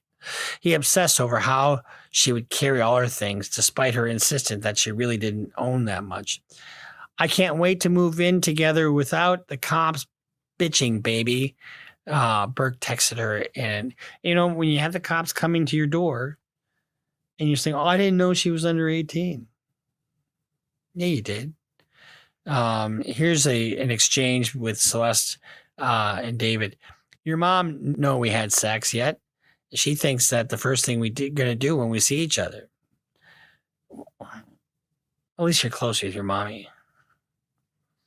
Let's let this abortion be the last one till we have the real one. Celeste, realistically, I care about you. I killed my kid for you. It has to be in the right time with the least complications. I still would have been there for you. Yeah, selfishly, because it would have also been mine. David, I'm going to have to lie to people around me, even my kid, for the rest of my life. I don't like talking about it because it gets me really upset, but I do it again. What a 13-year-old should not be having these kinds of conversations. And these are things that a jury's going to hear about. You know what I mean? And how do you get over that? So you got child pornography, you got sex with a minor, you've got assault, murder, and destruction of the body afterwards. You got it all. Burke often spoke about wanting to marry her. On June 11, 2024, the singer allegedly texted Hernandez, "I can't wait to move in together without the cops bitching." In another message, he wrote that he wanted to gather her documents so that they could dip out of the country and get married in Italy, because evidently you can marry a 13-year-old in Italy, which I don't think you can. Burke replied he didn't like talking to her when she was upset, and when Hernandez asked him how he felt about the abortion, he allegedly wrote, "Let's end that there. I don't like talking to you when you're upset. I'm saddened by it, even more saddened by the way it was conceived outside of marriage, outside of the way I had pictured my first child going, but I don't dwell on it." Give me a fucking break. I mean, you're such an honorable guy, right? All right, so this is a question by Robert. He says, so far with the evidence we've seen, it's clear that most people in David's orbit knew about Celeste. David's bodyguard and the driver was especially present during or driving them around. What responsibility does the bodyguard have? And could he face any legal issues? Absolutely. I think that if the bodyguard knows that they're having sex, you're facilitating it, right? So you're aiding and abetting. And then if you're covering anything up, which they probably are, it's aiding an offender after the fact. I don't know that they've charged the bodyguard in this case. Maybe he's cooperating. We just don't know. But absolutely, the bodyguard's in some Dutch there too. David posted a tweet approximately 7 days after Celeste's alleged death, around the time the human body typically begins to decompose. And what did this tweet say? Decay. Are you fucking kidding me? What do we call that? Self-snitching. Why the fuck would you do that? David had some unreleased music that was recovered. Oh, how great is that? One of them's called Trapped in a Tesla. Are you fucking kidding me? You can't make this up. Trapped in a Tesla. What are you going to do with that, Blair Burke? Trapped in a Tesla. One of them is called Trapped in a Tesla. Losing Control was recorded in September 2025. Celeste version 2 is the second version of the song. I just can't believe that. Trapped in a fucking Tesla. They found her body. I remember the chopped other one. Up in it. What was the other one? Romantic Homicide? A dark thinker at best. The text messages sent between Burke and Hernandez in the days leading up to her death showed a frayed, perhaps complicated relationship. Well, try getting a fucking teenager to clean up their room, let alone discussing abortion, living with us, going to Italy, trying to control anything that she's going to do. Despite having broke up, they two appeared to be in almost constant contact, messaging each other back and forth hundreds, if not thousands of times. Their feelings for each other had clearly changed. Burke sounded disinterested, though not ready to disconnect entirely. Hernandez, meanwhile, sounded jealous and bitter toward the musician whose career was taking off. And this is where we have the aggravating factor of murder for pecuniary gain. In other words, for financial gain. And what that means, and that's usually used like murder for hire. But if he killed her because he didn't want her to wreck his career, then the motive behind it is financial, right? I think that's probably the weakest link in the government's case. So during the one exchange, Hernandez interrogated Burke over whether or not Burke was involved with another girl. Oh, and it always is. And her name is Asia. Burke denied. Oh, no, but don't look at my phone. I think that's Aisa. I don't think it's Asia. Aisa. I don't want you to look at my phone. Don't look at okay, you can look at my phone, but not this other phone that I have over here. Burke denied it. Hernandez was unconvinced and broke into punctuation-less tirade. You know, don't you hate it when they don't use punctuation? Yeah, that's a crime in and of itself. Threatening him with both. I think you should just pass over the whole gruesome murder and whatever the whatever the penalties are for not utilizing proper punctuation. I think they should go with that. They should be just as severe, if not worse, than horrific murder charge. His career, presumably by going public about their relationship, texting him, "Oh my fucking God, I swear to God, I will kill you. She was just in my DM. She was in my damn seat and I will strangle you to fucking death, bro. I will tell you that my dad, so many fucking lies about you, you dead ass. I will end your career and your life if I damage anything." And he did not read that very well. He did not read that very well at all. I mean, it's not really. I guess you have to know the lingo. It says, "Oh my fucking God, I swear to God, I will kill you. She was in my damn seat. I will strangle you to fucking death, bro. I will tell my dad so many fucking lies about you, dead ass," meaning damn straight or, for sure type of, dead ass is like, that's exactly the way it's going to go down. No question about it. I will end your career and life. I will damage anything. Probably should have been everything, but. You dead ass. I will end your career. All right, I think that's where we're at for now. We understand. The guy will. Let me see if we get to it. Fine, Burke answered, finally relenting. He agreed to send an Uber to pick her up and her parents' house in Lake Elsinore. It dropped her off a little after 10 p.m. She was never seen or heard from again. So she was complaining. She was demanding. She was insisting that she come over the night that she never was seen again. And he said no. So this is going to be like, oh, well, see. Prosecutors say Burke killed her sometime between 10:10 and 10:30. She got there at 10. After that, he sent her a series of text messages as if she had never arrived and he was worried about her. Yeah. Evidence shows that he drove somewhere in Santa Barbara County. A search of places previously programmed into the Tesla's navigation app revealed that he once got directions to Lake Kakuma. Silverman suggested Burke disposed of key evidence, like the murder weapon and the chainsaw he purportedly used to cut up her body on the large reservoir. For some reason, she said, he left her passport ID card on the side of the highway, later found by a California highway patrolman. He was, oh yeah, see, she was way over here. We don't know what happened. It's very, very good. Okay, so here we are.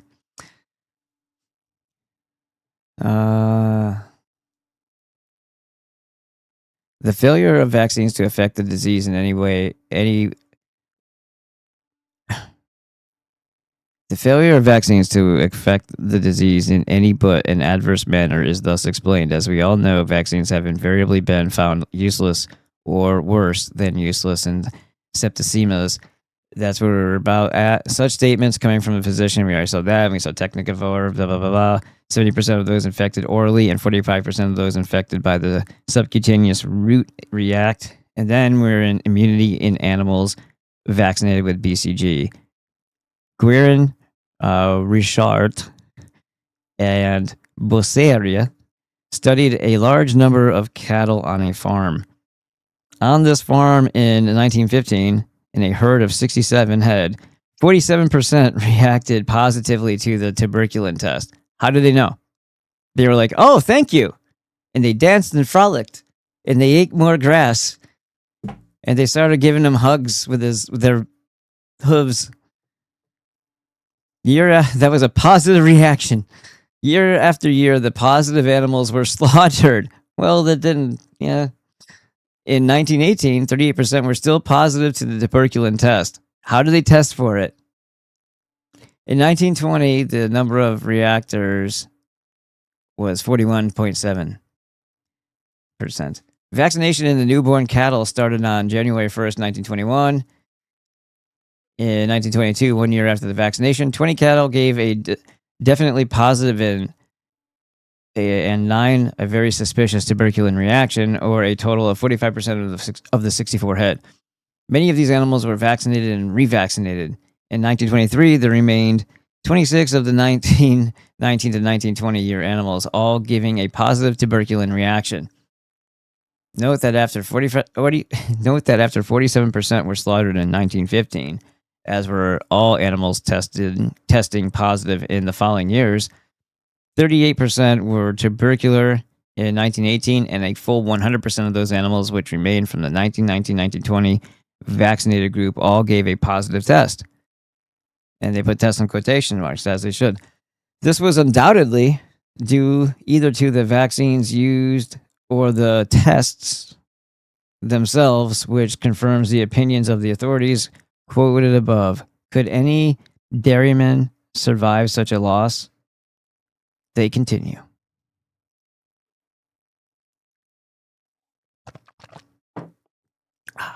In the meantime, the second generation of these vaccinated animals were re-vaccinated, and the vaccination repeated each following year. There is no record of how many of the vaccinated cattle became infected, as the tuberculin test was omitted on Calamites, I don't know, suggestion, as he believes it is to be of doubtful value, giving no information as far as exogenous or outside infection is concerned. Furthermore, in the vaccinated cattle, an implantation of virulent organisms has taken place, setting up only a benign tuberculin. Furthermore, if in the vaccinated cattle an implantation of virulent organisms has taken place, setting up only a benign tuberculosis, tuberculin administered may bring about a violent allergic reaction, disseminating the virulent organisms. In such an event, progressive disease may follow. Gradually, the animal becomes resistant to this particular organism. Resistant to the organism. However, as soon as a new organism is introduced into the herd, the occurrence of the disease is much more marked than before. It takes more time for it to, we need to adapt to that one. And where the hell in nature do you get constantly injected with bacteria or anything else past the natural filter, mouth to all that stuff, the liver and all the googlies that go from here to your butt? They do not mention the fact that these implantations may also occur in your child. Right.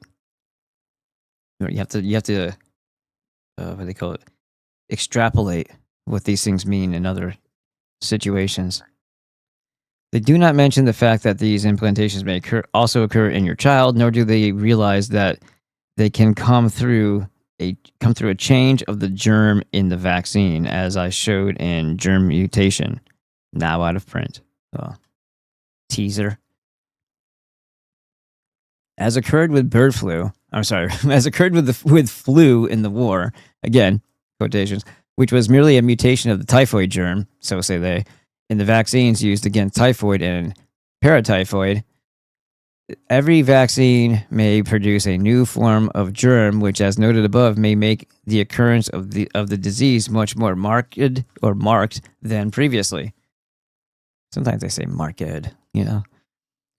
This is why we had the 1918 flu epidemic. No, that's not.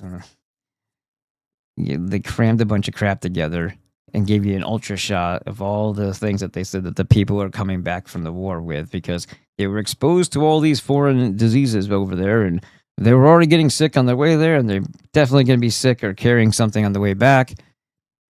People were dying before they left out for war because they were doing these vaccine tests in military bases in the U.S. at least.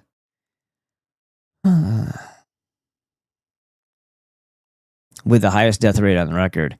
It is the reason Coke had so many deaths, and also the reason for the large increases in the death rates of the other diseases, as noted in Chapter 9. Coke found 43 varieties or strains of tuberculosis, and there are probably as many strains of any other disease. The very multiplicity of these strains and the ease with which modification can occur on the shelf or in the tissues is a fundamental reason why biologicals can never be used successfully. Okay, but what are we actually talking about here? If there's a bacteria or a microbe present, it has to be present in something that it can sustain life in. So it's either a good bacteria that's keeping the place clean, or if it's making somebody ill, then there's got to be a food source there for it that shouldn't be in the environment of the body. And if it's changing over time, that means the conditions inside the vial or inside the shot or whatever are also changing, which could typically mean or possibly mean that the bacteria has finished eating whatever that food source was. And if it was a bacteria produced by the pleomorphic microzyma, its quote unquote change is changing to the environment itself of that food source no longer being there.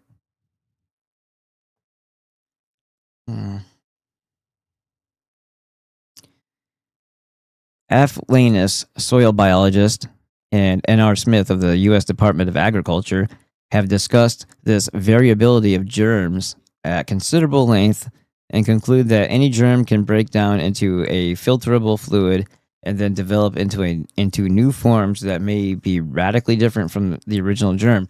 Gee, that sounds like the pleomorphic microzyma. Their new characteristics depending mostly upon their environment. Oh, what did I just say? They believe this change is constantly going on in all groups of germs. Hence, new strains are always being formed and are often more virulent than the old. Doctors Petrov and Branch add, it seems that in spite of the vaccinations with BCG and the sociological measures, the implantation with violent tubercle has taken place.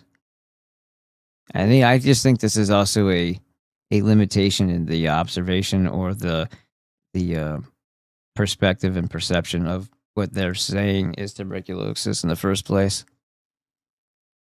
People always assume that, well, they must know this and that. Don't ever assume that they know anything. Lakams, we'll call it, of Lithuania, studying 472 vaccinated infants, reports that he obtained. You know what that means? That means that the babies are the lab rats now. Reports that he obtained 10 times more positive reactions in the vaccinated children than in the unvaccinated. The real fact is that tuberculin never had any diagnostic value. It was not offered as a test on animals until its failure as a cure on humans caused the German government to forbid such use. In other words, the manufacturers discovered or invented this new use for it to preserve a market. Now it becomes a test. Oh, well, if you poke him with this thing and there's a reaction, that means there's this thing inside of him because that's where the reaction is coming from. The test on cattle circumvented both the prohibition and its ill repute as a cure, thus continuing the profits, which is all it is good for. Read the account of the United States Agricultural Department's tests, quote unquote, on animals infected with the hoof and mouth disease from vaccines in Chapter 8. In Fasting and Man's Correct Diet, the tuberculin test of fraud, out of print. Immunity, also out of print, and drugless cures, I gave additional evidence that the use of tuberculin was a fraud, utterly useless, and that more recent serums are no better. The fact that they call it serology early on and serums, it's just the grossest thing you could possibly think of putting into your body and injecting it in it past all of this. Biologicals may dissolve the red blood corpuscles.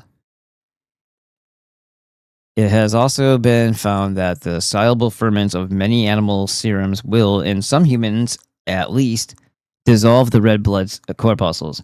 Elie Mechenkov, the famous Russian scientist, says, It has long been known, however, that the serum of the blood of many animals will destroy the red corpuscles of a different species. This demonstration, well, that makes sense, right? Because the more prevalent blood cells, I'm surprised it's the actual blood cells themselves, but I guess that makes sense. Whatever the foreign thing is in the smaller quantity will be seen as the foreign thing. And since it doesn't belong there, get out of here. This demonstration was afforded during the period when attempts were being made to transfuse the defibrinated blood of mammals, especially of the sheep, into man. This practice had to be abandoned in consequence of the difficulties resulting from the solution of the human red corpuscles. Later, Buckner compared the action of alexine, the name given to the substance found to cause this reaction, to that of soluble ferments, and referred it to the category of the digestive diastases.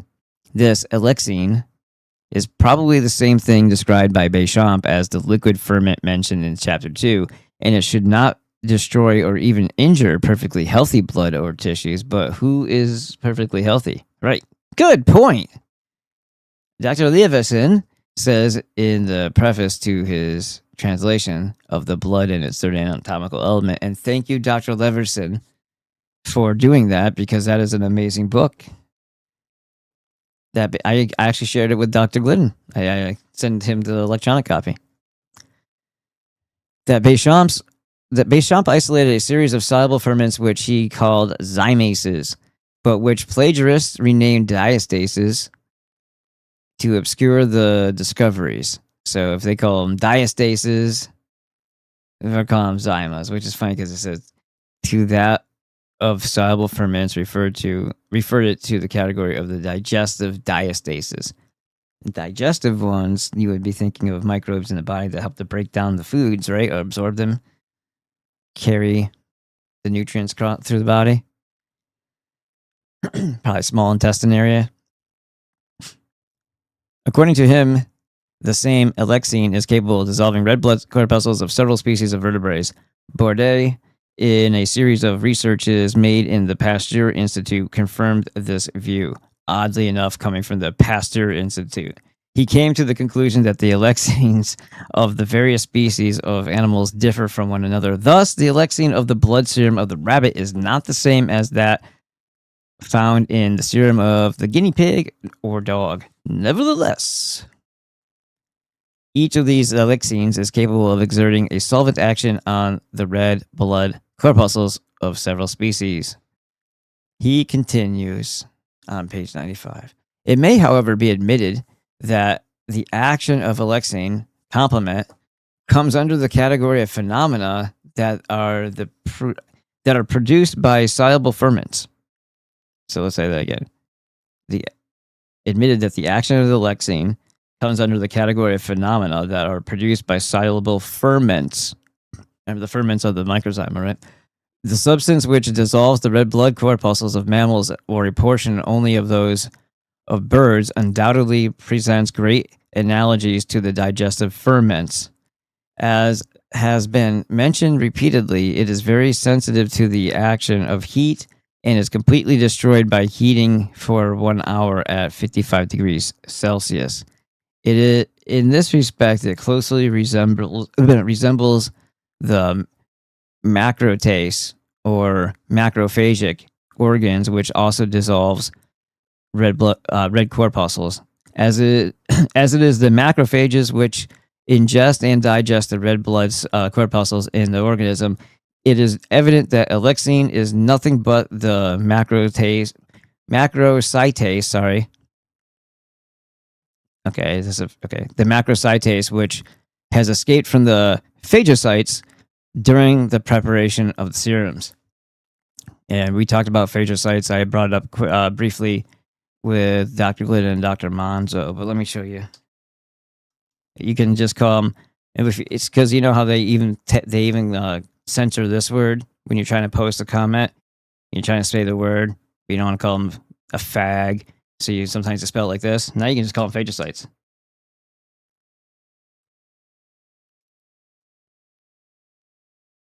So let's go to images.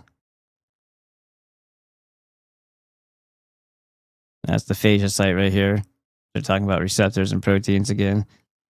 So it's going to grab onto it.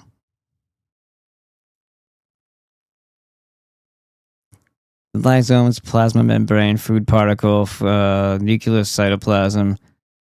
Bam, bam, biggity, bam.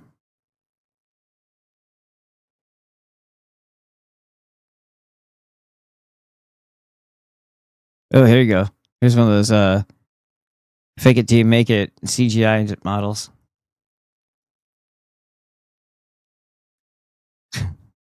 Here's some more. Ta-da-da.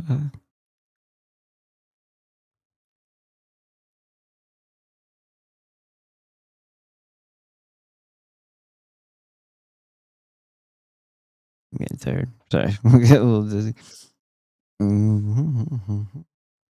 On page 401 of the same book discussing artificial immunity against toxins rather than microbes, he says, when microorganisms, living or dead, are introduced into an animal, it is found that antitoxins do not, as a rule, appear in the fluids. In these cases, the reaction is set up mainly by the macrophages.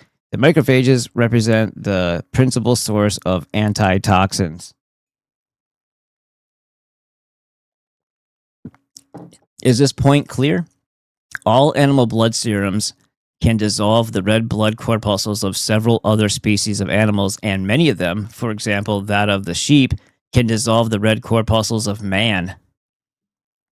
It is also possible that due to the wide variations in the character of the blood and blood serum, etc., both in the animals used and in the patients treated, due to both individual and possibly also racial differences, the serum from any particular animal might have a very injurious effect on the blood or other body fluids of a percentage of human patients treated, as indicated by the many deaths that follow the use of antitoxin. Follow the use of the... Oh, it's an antitoxin. Well, that sounds like something I'd want because it's antitoxin, right? Even though it might not be injurious to all.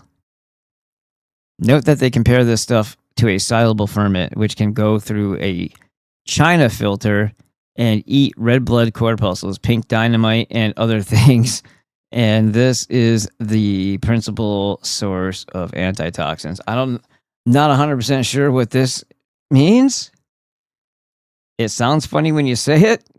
I'm going to put it in pink even, because that's how I roll. Pink dynamite. What the hell? Oh, hold on. Don't do that. Let me just copy it. Dude, I'm not allowed to copy pink. All right, I'll just type it. Jesus Christ.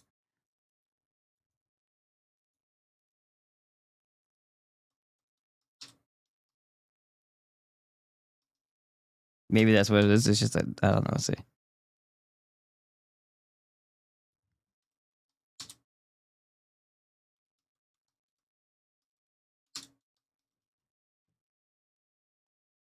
In forensic and analytical chemistry lore, pink dynamite refers to a specific commercial formulations of industrial explosives containing unique organic dyes, fillers, and plasticizers. So I guess just like it sounds, such as nitrocellulose and calcium carbonate. Well, calcium carbonate makes a little bit more sense. That forensic scientists differentiate from standard white dynamite using advanced molecular techniques like Raman. Oh, ramen. No, it's an EN for ramen noodles. Spectroscopy. All right. Well, we've expanded our knowledge tonight. It may be true that most horses' blood serum will not dissolve human red blood corpuscles, but how can we know with all the variations possible, both in the horse and in man, that some particular horse serum will not dissolve the red blood corpuscles of one or more children in any school which the serum squirters choose to protect, as they call it? This might be the direct cause of tuberculosis discussed above. Now, why is this important? Again, I think they're telling us now, right? Why would you want to be mixing blood of different species of living creatures? Well, because that's what they used to do with vaccines. That would be like the culture. they would culture it and all that stuff. So they say. And then they think about the mass production of that. It's gross. And you're getting all kinds of different weird shit in there, including dead fetal cells or fetal cells. I don't know if you want to call them whatever stage they're in. And it could be different sexes. And then you have all this other bullshit happening. And sometimes not every human can handle that. And that's before you even think about the mercury and the aluminum and every other bullshit that they put into it. This might be the direct cause of the tuberculosis discussed above and many other troubles that often follow the vaccination of thousands of children and others. We quoted Professor Béchamp as to the amount of material a solvent ferment can digest in Chapter 2, and Béchamp and other authorities say that a solvent ferment will survive much higher temperatures than 55 degrees Celsius. This danger, therefore, exists in almost every biological on the market. There is also the danger that some serum might contain the alexine of some animal other than a horse, which could be even more dangerous. Furthermore, even though a serum cannot dissolve the red blood corpuscles, it might dissolve the leukocytes, the so-called white corpuscles, and this tendency seems to be much more common. In fact, it seems to be the basis of the process of artificial immunity. For instance, Mettenkoff says, when into the peritoneal cavity of vaccinated guinea pigs, a certain quantity of cholera culture containing virulent and very motile vibrios is injected, we find that in the peritoneal fluid drawn off by means of a fine pipette, the vibrios have undergone profound changes in the refractory organism. Even a few minutes after the injection of the vibrios, the leukocytes disappear almost completely from the peritoneal fluid, and only a few small lymphocytes and a large number of vibrios, the majority of which are already transformed into granules, are found. And there is presented a most typical case of Pfeiffer's phenomenon.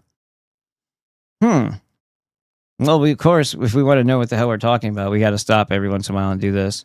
They're not going to let me copy? Oh, there is the copy button. I just didn't see it underneath the little dots. Let's, let me get the whole thing. All right, let's try it.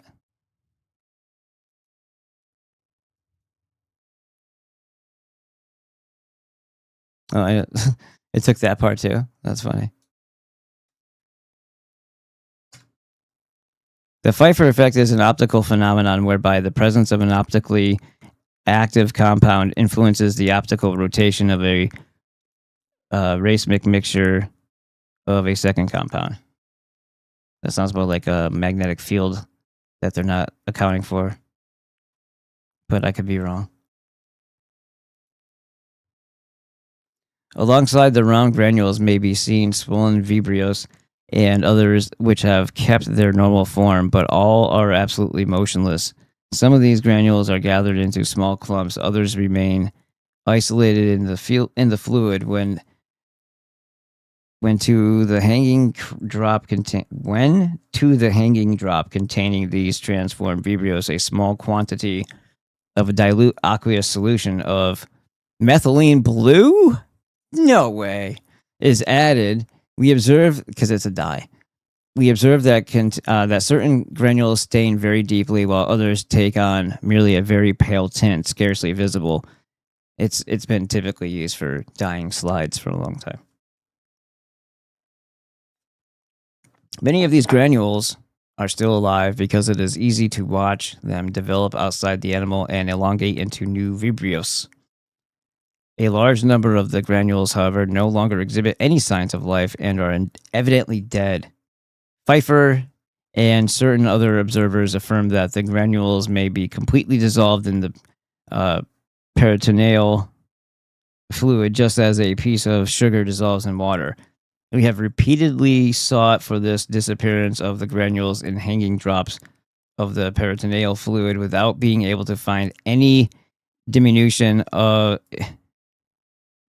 in the number of decrease diminution, right? In the number of these transformed vibrios, even after several days.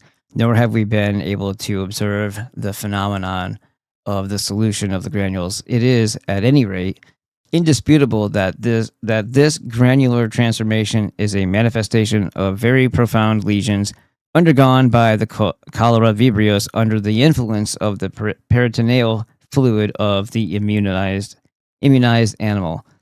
On the other hand, one is compelled to the conclusion that the granular transformation is due, as we shall see later, to a fermentive action of the peritoneal exudation. Exudation. Right? Some authorities have considered the leukocytes to be an essential part of the blood, in which case their dissolution should be a dangerous loss to the person concerned. In my opinion, however, the leukocytes are nothing more than a body waste or refuse in the process of elimination, and their dissolution immediately places a liquid toxic poison in the blood with no means of preventing it being absorbed wherever the blood goes into any and all tissues. Hence the possibility that the brain, the heart, or other organs not intended to handle these toxic poisons might absorb some of them. Have you ever seen two leukocytes that were the same size or shape? I can't say I have. They appear to vary widely in both characteristics, looking in fact more like crumbled cheese than living tissues. Germs in serums may attack the heart valves. Other authorities have described other dangers in the use of serums. For instance, Dr. E.C. Rosenau, then of the Mayo Clinic, said over 25 years ago that certain varieties of germs in serums used in his experiments had an affinity for the heart valves. He describes experiments in which he found that the green producing variety of germs in the serums attacked the valves of the heart, while a certain hemolyzing variety attacked the body joints, thus causing rheumatism, arthritis. In November 1925, the Chicago Health Department stated that more children of the age of 10 to 14 die of heart disease in Chicago than of all other children's diseases put together. The ages of 10 to 14 dying of heart disease. What did they introduce? Vaccinations. Would they do a lot in the Chicago area because there's, testing grounds for, science and has a stronghold in certain areas where they are the law. And Dr. Rosenau's statements, if Dr. Rosenau's statements are true, do you wonder that children in Chicago are dropping dead on the street with all the serumization that is practiced in our schools? In the olden days, it was very rare for a child of 10 to 14 years of age to die of heart disease. Oh, blame it on McDonald's. Well, yeah, that's a problem, but very much so. Nobody ever looks at the thing that they injected directly into them. Like, I can't understand why I'm sick. It must be some invisible mosquito, some sort of flying, biting unicorn that I can't see. That must be it. Couldn't be the thing that I let them inject directly into me. Or better yet, as a parent, I can't imagine why my child would be very, very ill right now. I mean, we got him all the shots. Dr. Frederick Hoffman, consulting statistician of the Prudential Insurance Company of America, said, heart disease in all civilized countries are the leading cause of death and of a vast amount of physical impairment. As far as it is possible to judge, the relative frequency of heart disease in proportion to population has everywhere been increased during the last 2 decades, although evidence to this effect is more or less conflicting.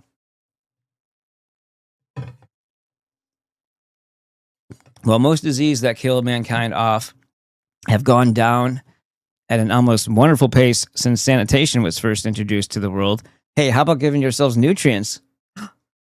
This particular one is increasing, and for some reason, the authorities profess not to understand. Well, what's the common thing that's happening to them all. They're getting injected. I would like to ask the reader to refer to some of the charts accompanying this text. For instance, okay, it's figure 4. Everybody, look at figure 4. Note that those immigrants from countries having compulsory vaccination die off at a rate 3 to 4 times higher than immigrants from countries not having compulsory vaccination. Gee, I bet you the 70 IQ ones don't have any shots over there. Maybe they do. Maybe they have the the wides. Well, I mean, it's not really AIDS, right? So what are they shooting them up with? The polio shots? There is no doubt that there are other causes to be considered, such as sanitation, living conditions, diet, and that the relative vitality of the different races may vary. So why should these death rates seem to divide simply on their vaccination status? Because it's such a freaking powerful component to the equation. That's why. It is the damn equation. It's a deciding factor. And granting this, why does heart disease lead all other diseases in the difference between the high rates and the low? Was anything different with COVID? What was the problem that most people are having? Children too. Most certainly children. Myocarditis. Let's I don't know if a lot of people understand what that word means. There's like inflammation and death of tissue in myocarditis. Pericarditis and all that.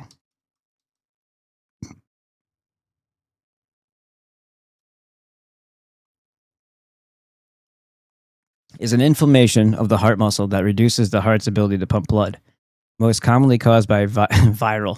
Right. It's definitely not the viral infection. It's this fucking shot that you gave them for it. Immune system overreactions. Why? Why would the immune system, first of all, you gotta take lightly here, because what does that actually mean? It's your response system. It's a holistic thing. Your body's one whole thing. There's not different. No. Everything is aware of something at once when something happens in your body. Just like instantaneous action at a distance. We're all connected type of, philosophy, metaphysical, whatever you want to call that. When the signal is received as an intrusion into the body, everything freaks out. But the places that control certain functions then do what they're supposed to do to kick into gear. Now, are you going to call an immune system overreaction, or are you going to call it that, or are you going to call it a natural response to being intruded into in a completely unnatural way? And once you shock your system, as I kept saying, every time you put an injection in, you're shocking your system. I don't care what the hell is in the thing, you're shocking your system because it's not the natural way things go in the body. Well, you shock your system, you make it more susceptible, you make it more prone to be on its guard and be, what do you want to call it? Like twitchy, paranoid, reflexive, reactionary to anything else after that. And sometimes when people are getting these shots as children, guess what finds its way into your shots? Some form of processed peanut oil. And then people have deathly terrible allergies to peanut butter, where you can't even have it in school anymore because somebody's going to drop dead over the smell from 15 miles away. Like, is that a good thing to be allergic to something that's part of nature? Like, granted, I don't walk by a lot of peanut trees often, but you can understand how that would be a ridiculous thing for a natural living creature to be, deathly reactive to. That's like, I have hay fever. Like, you have what? What did they inject you with to make you allergic to nature?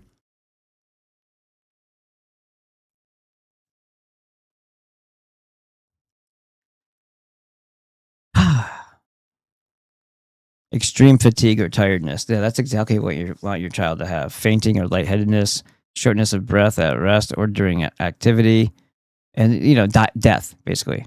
Common causes. So look how fucked up this is. See what they've done over time? There was no myocarditis prior to this shot when it came to this bullshit here. That bullshit there that I just highlighted. No, it was after what they told you was the solution. The solution to the problem that they at least convinced you was occurring. just so that you could get the solution, which was the real problem, the real issue. They're going to say that it was the virus that causes myocarditis. Certainly not the injection. Certainly not that. Blame it on the unicorn. Yeah, yeah. And the rain.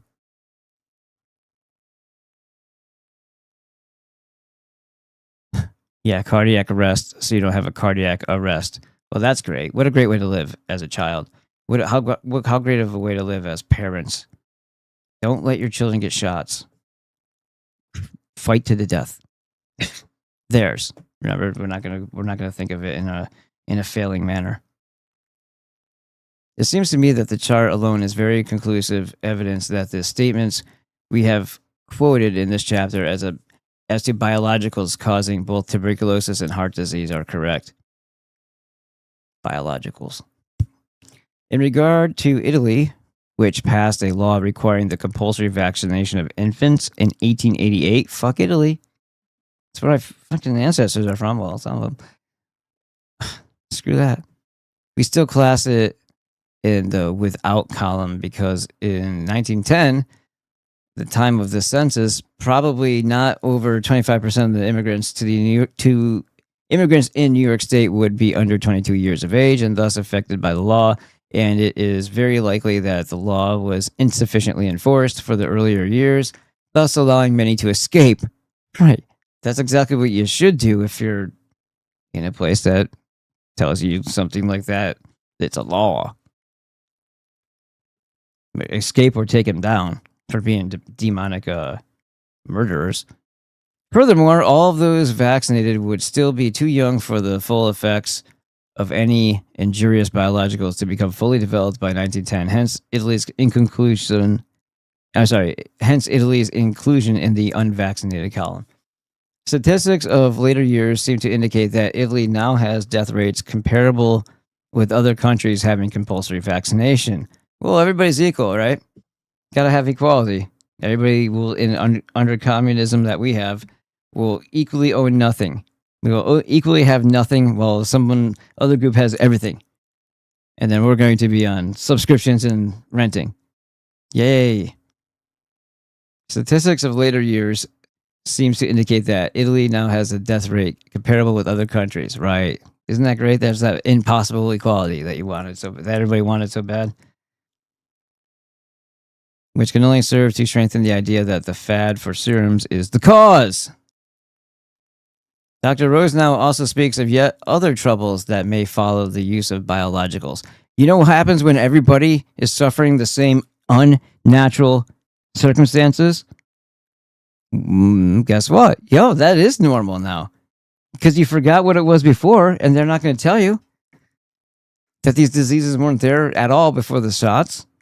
So, of course, they have to make it widespread, because that way, every time you're pulling an example to compare, you're going to run into the same stuff. Well, I guess this is just the way it is. This must be normal. No, it isn't. It's just that everybody's equally being fucked, suppressed, and poisoned. Hence the cult. This is why you don't go to your doctor for anything. Anything that informs them, built their mindset, their perspective and perception of things, you don't want anything to part of it. You don't want a part of it at all. In a series of articles dealing with the influenza epidemic of 1918 and published in the Journal of Infectious Diseases, and also in the collected papers of the Mayo Clinic, volumes 10, 11, and 12, he describes many changes in serums or in patients which rendered the serums useless.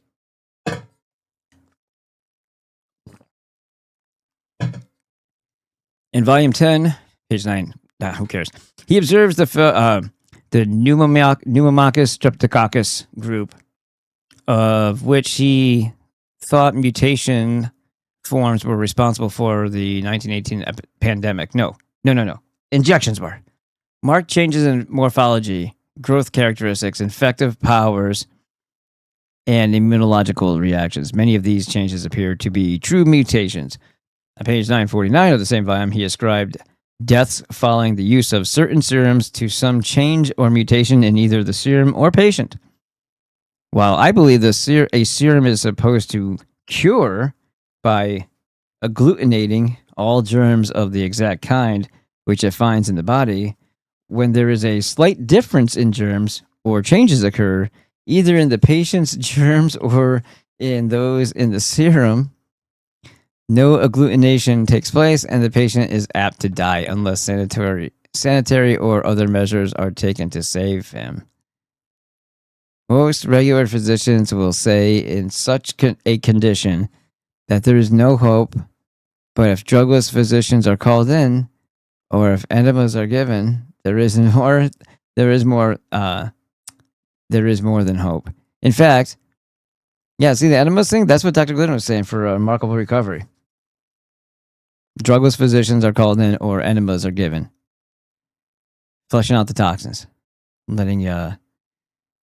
Clearing the way so you can absorb nutrients again. That's actually the key there, right? The nutrients flooding back in because the blockage is gone. In fact, I believe 2 or 3 enemas a day and an exclusive fruit juice diet for a while would save the great majority of these cases. However, this is not meant to be a discussion of the treatment of disease, which is covered in other books. Right. Not a 3 a day forever. But even Dr. Glidden says you should have 3 consecutive. That this change or mutation of germs is a very serious handicap in treating diseases by means of serums or vaccines is indicated all through the series of 10 papers that Dr. Rosenau published in Volume 12 of the Mayo Clinic Papers. He says that the serum used on some guinea pigs tended to localize in the lungs. Moreover, marked changes in the immunological condition as measured by agglutination tests have occurred in a number of strains following successive animal passages. Intratracheal. He added that when the changes occurred, no good effects were noted. If passage through the animal tissue will cause marked changes in the immunological condition, how can anyone know that passage through human tissues, for example, from the arm into the body, will not do the same? And where can you find a serum or vaccine that has not had an animal passage at some point in some previous time? All right. They are nearly all propagated in animals at present, and a substantial percentage of all passages seem to cause a change. Or they use monkey kidney cells, cancerous monkey kidney, right? Vero cells. In Table 4, he shows 35 changes in 44 cases, and one of the other 9 had changed in a previous experiment that makes changes in over 81% of the tests. This change is no accident. In fact, it occurs with great frequency, as Béchamp proved many years ago. And these changes in the germs mentioned are of vital importance, as they often merely substitute a new disease for the one vaccinated against. Pasteur seemed to recognize the importance of this point, as he vehemently denied its possibility to the very last, and made bitter personal attacks on Béchamp and other colleagues who opposed his ideas for this reason. No, they're completely stable. Can't you see what I'm trying to do here? Now that this has been proven so overwhelmingly, we can see how a vaccine for any one disease could start some other disease through these mutated forms. We shall then need more serums for the new diseases, and so on ad infinitum. In the pamphlet Germ Mutations and Immunity, Artificial versus Natural, I give some important evidence indicating that the 1918 influenza epidemic was caused by mutations in vaccines used to prevent typhoid in the armies in Europe. Yeah, it was a lot more deliberate than that, though. When they but they did die of deaths. When they inoculated against typhoid, they soon found that they had a paratyphoid on their hands, and the percentage of paratyphoid in those inoculated was identical to the second decimal place, with the percentage of typhoid in those not inoculated. And when they gave 2 shots, one for each of these, they discovered a second paratyphoid. So to be specific, they called them A and B. Well, they're even clever, aren't they? So creative. That's like estrogen receptors A and B, alpha and beta. Well, good job.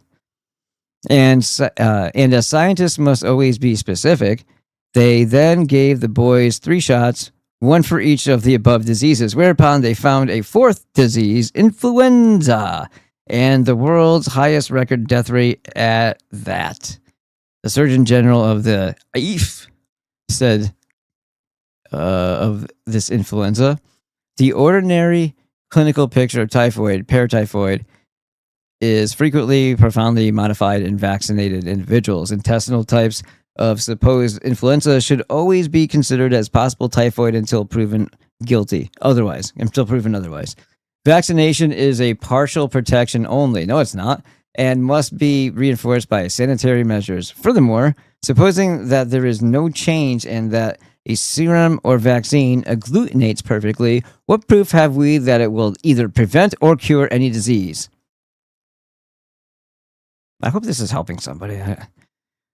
The most carefully studied case of the relations between natural immunity and agglutination is of that encountered in the anthrax bacillus. We owe it to Genot. Genot? Genot what I mean? Genot.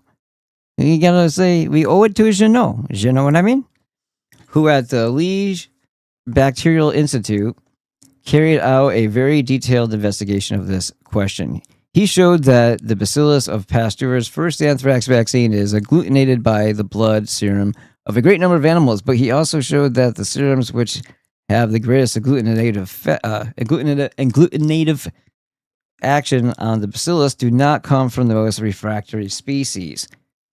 Human serum agglutinates most strongly the bacillus of the first vaccine in the proportion of 1 part of serum to 500 parts of culture. But man is far from being exempt from anthrax. Sorry. You have to listen to the sound of white noise right now.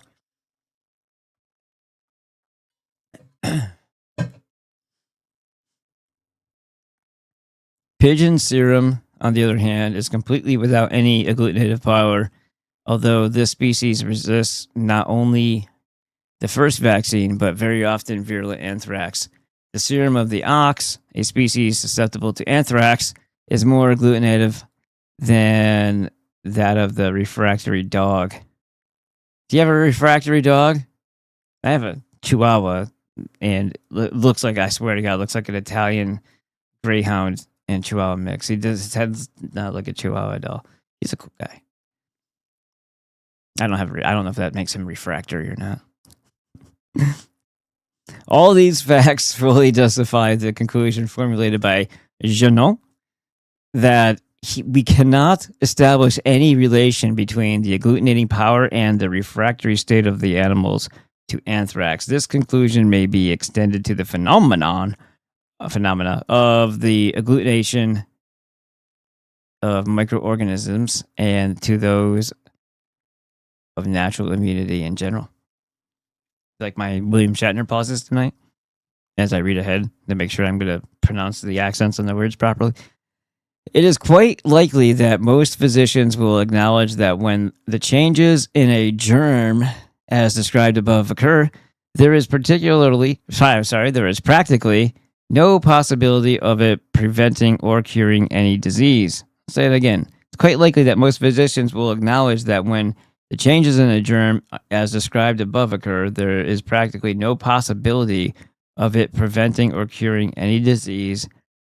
And while these changes may not run as high as 80%, with all biologicals,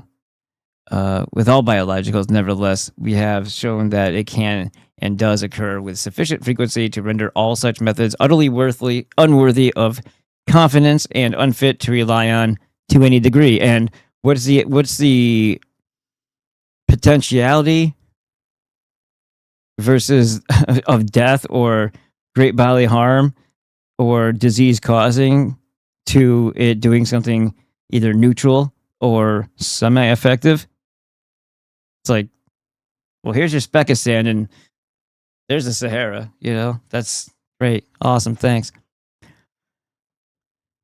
And Professor Mettenkoff's statement that agglutination is of no value as an indication of immunity or curing power seems to wipe out any small remaining chance that serums can be beneficial under any conditions.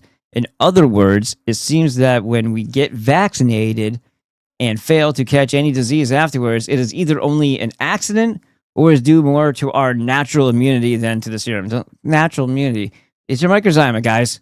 It's your whole body reacting, responding, but who goes out and fights they're not even like that, but it's just like, let's eat. It's fermenting.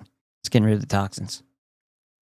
Now let's hope that the bacteria that I had to create in order to eat the toxins didn't secrete something that was more toxic.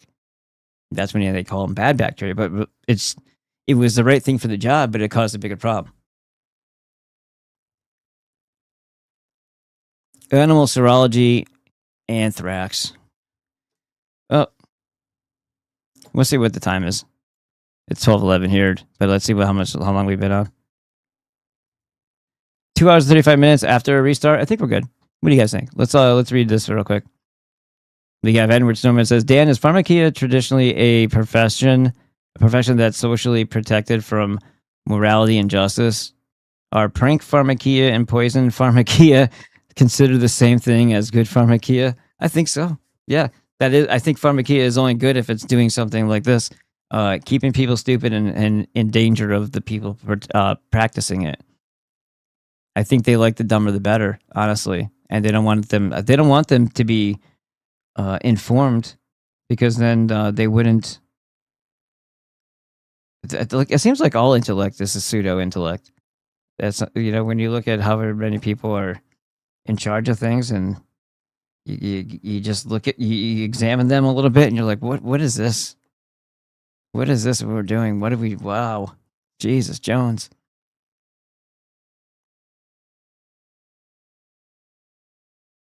Maybe infection of carrion petrified meat into the blood could give the patient sepsis. Putrefied meat. And it might be petrified too. If it's running strong with that what do you call it? Adrenochrome. Oh, Irvat's in here. I just saw it. Down so far. Let me get up a little higher. There's more in here. All right, let's see. Silent quitting. You guys talking to each other. That link worked. Da, da, da. Chasing victimhood clout, which would entitle Elliot to services and special treatment, even from strangers, but ideally from white man. Well, tuberculosis apparently was given by a tube of sorts. Who? Okay, tuberculosis. I get you. Who isn't typhoid in some form, or just another word for paranoid? And someone says, "Care Bear, are you a streamer too?" And Ross is giddy up. I guess it's saying hello to each other. That's I love the howl with the tipped over L. That's great. I'm drinking with love to the dumpster. I knew you were. You were de-stressing, right? As they say, causing more problems in the morning than you had the day before. Karen, I thought I might have heard it implied on a previous episode. Nothing you were around for. Yeah, right. And then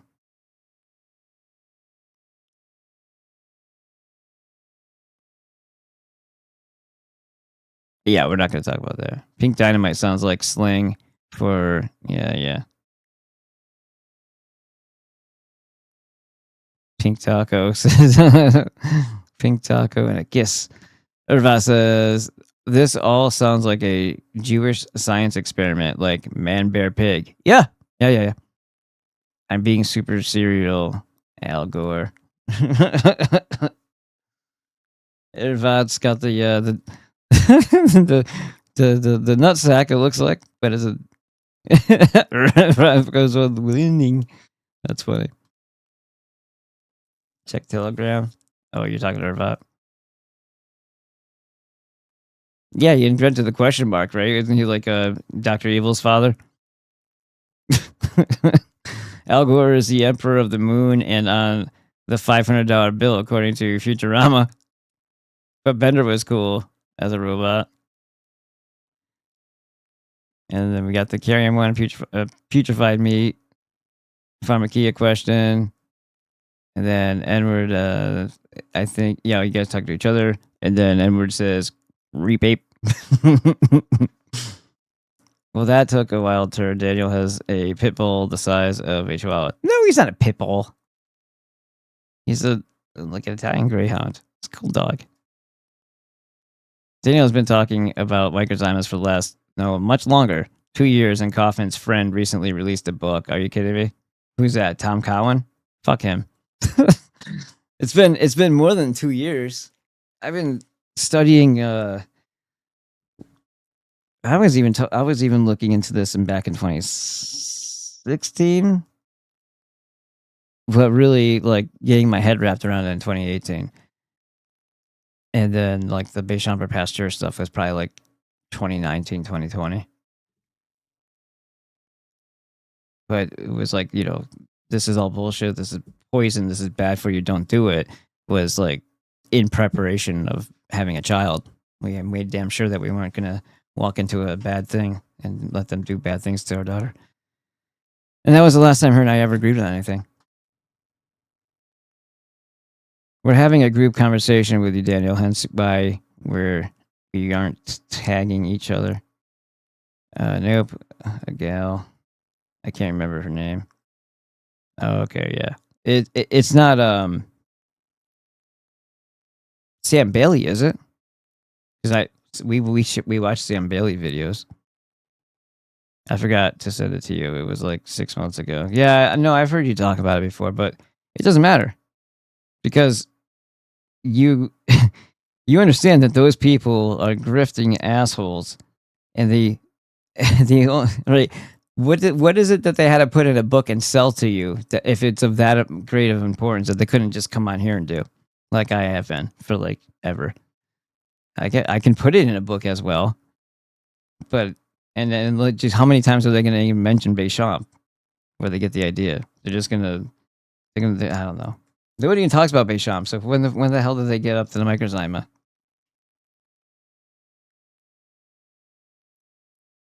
Is Saxon Ranger still in the house? I see somebody over on YouTube.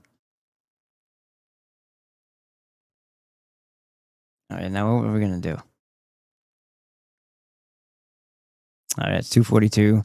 We'll do more. And you know what? This is actually starting to. I read far enough up to where that one little low spot where I was like, yeah, this isn't really jiving yet. We're there now. Like animal serology, anthrax. Ethel Hume says that a Frenchman named Delafond in 1838 announced that small rod-like objects were to be found in the blood of animals having splenic fever or charbon, now called anthrax. And when Pasteur brought out his one specific germ for each kind of fermentation, Devane suggested that these little rods, which he named Bacteroidia, might be parasites and the cause of the splenic fever. However, his experiments were contradictory and it was not proven. Later in 1878, Koch made some studies in which he discovered a formation of spores among his Bacteroidia. There we go. When Pasteur heard of this, he declared, anthrax is therefore the disease of Bacteroidium, as trichinosis is the disease of trichina.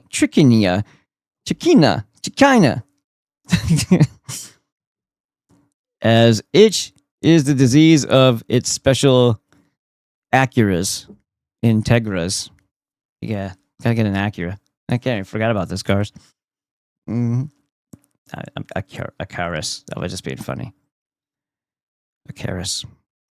He claimed that the blood of an animal vaccinated with anthrax serum contained no other organisms but the Bacteroidia. How fucking stupid are you to not believe in Oh, so for every one giant human being, there's but one bacteria in them, and it's bad. This is the insanity of this retard. So okay, so there's no gut flora. There's no hot. You don't know any of the processes of the body. Without bacteria, there'd be no fermenting. There'd be no breaking down of things. There would be no getting rid of. They call it exosomes or dead cell debris. There'd be none of that. But this guy claimed that the blood of an animal vaccinated with anthrax serum contained no other organisms but that one, as he considered these exclusively aerobic.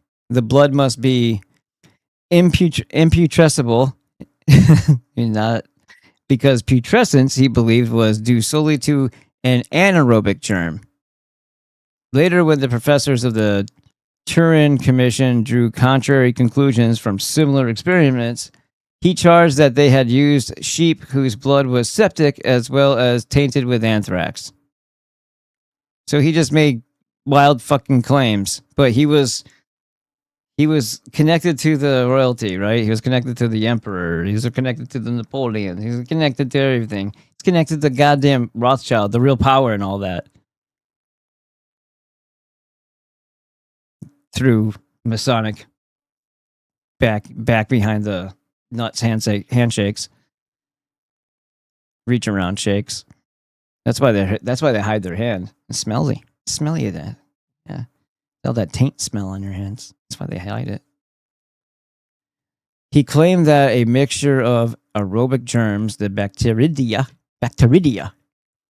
and anaerobic germs of putrefaction would neutralize the virulence of the bacillus anthracus, and if injected into animals, would protect them from infection. Well, this is why he should have been removed from the planet before he was ever born. In reality, these two germs are only different developments or outgrowths of Béchamp's microzymas. Thank you, and should have much the same effect everywhere or anywhere, namely that of scavengers of dead tissues or waste. Their action should be similar and not counteractant to each other, as is indicated in Chapter 2. Dr. Colin, another member of the Academy, promptly challenged Pasteur's statements on the grounds that anthrax was sometimes found in a virulent stage, yet devoid of the bacteridia. So take that, you son of a bitch. There's people that eat anthrax and be like, see, fuckers? In the next session, in 1878, Dr. Colin charged that Pasteur had suppressed two statements in the printed record that he had made on the floor during the prior session, that bacteridia of anthrax do not develop in the blood of healthy animals, and that the bacteridia will not supply germs to the organisms, which left Dr. Collins' criticisms of these statements in the air. And in addition, he charged that Pasteur had deliberately falsified the records of other criticisms of Dr. Colin had made. So how did he have the ability to change the statement that was addressed to him and then challenge it based on, it's like, you know how shitty that is? Like, first they put words in your mouth. This is the form of gaslighting, right? They alter your statement and then they attack the statement that they altered on the weaknesses that they manufactured into the statement. This happens very often, but once it's stated, once it's having its effect on the public, you can't reel that back in. On April 30th, 1878, so he had submitted this, and then he gets to announce his own detractor the statements and then respond to it. So he just changed up what he said. On April 30th, 1878, Pasteur read before the Academy of Science a paper entitled "The Theory of Germs and Their Application to Medicine and Surgery," which also bore the names of Messrs. Joubert and Chamberlain as co-authors. This was his first attempt to sell the germ theory. And this is where the sniper... You remember the movie The Dead Zone? Remember what Christopher Walken did? Remember he was unsuccessful, but semi-successful, because then the crowd got to see what a monster that guy was by holding a baby up as a human shield, thus pretty much preventing the same thing that Trump is doing to us right now. Yeah, well, we should have done. Somebody should have been in the balcony, I should say, when this bullshit was being introduced.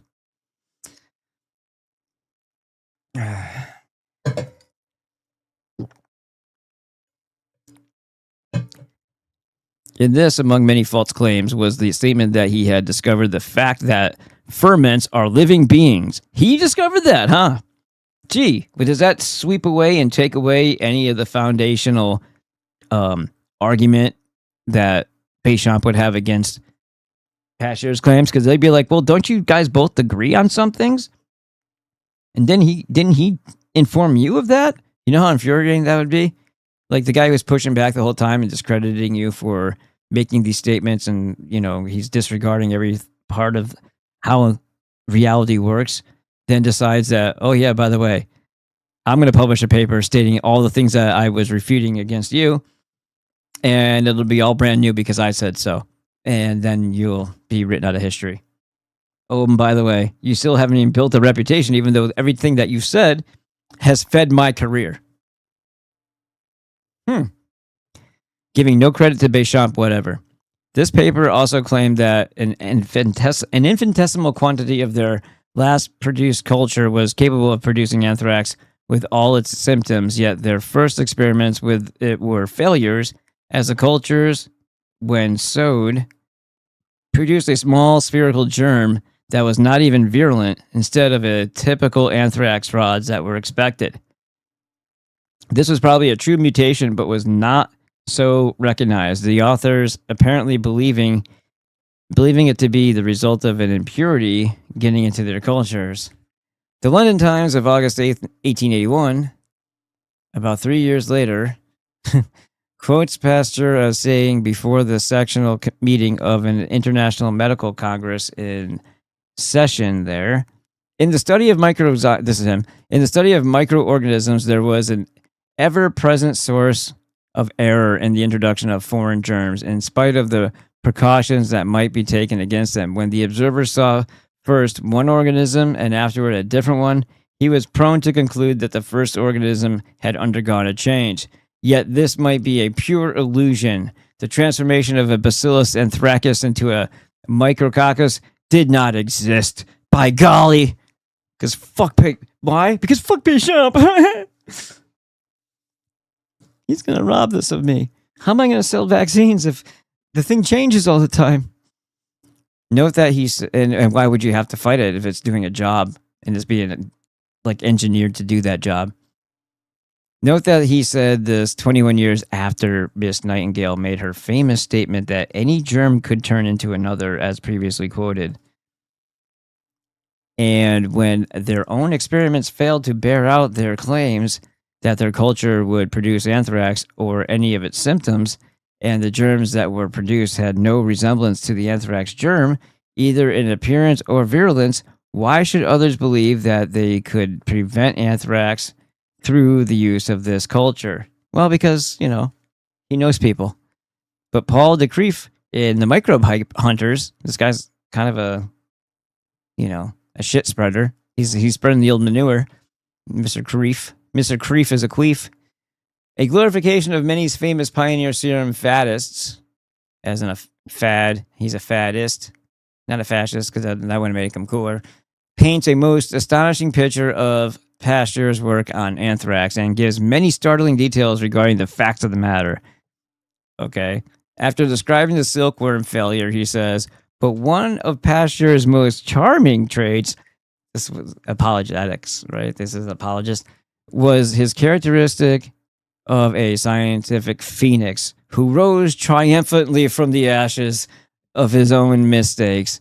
So it is not surprising to find him with Roux and Chamberlain in 1881 discovering a very pretty way of taming vicious anthrax microbes and turning them into a vaccine.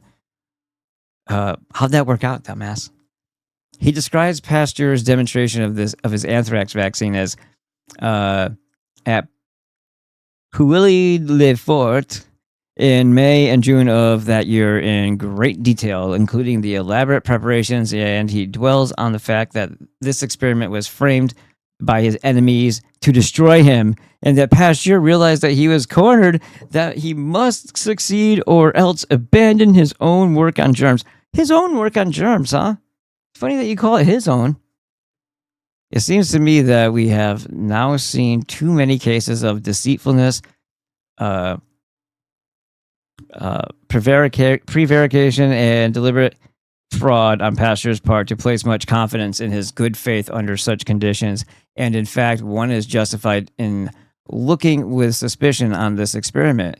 Here were 48 sheep, 24 supposed to be vaccinated lived, while 24 not vaccinated died.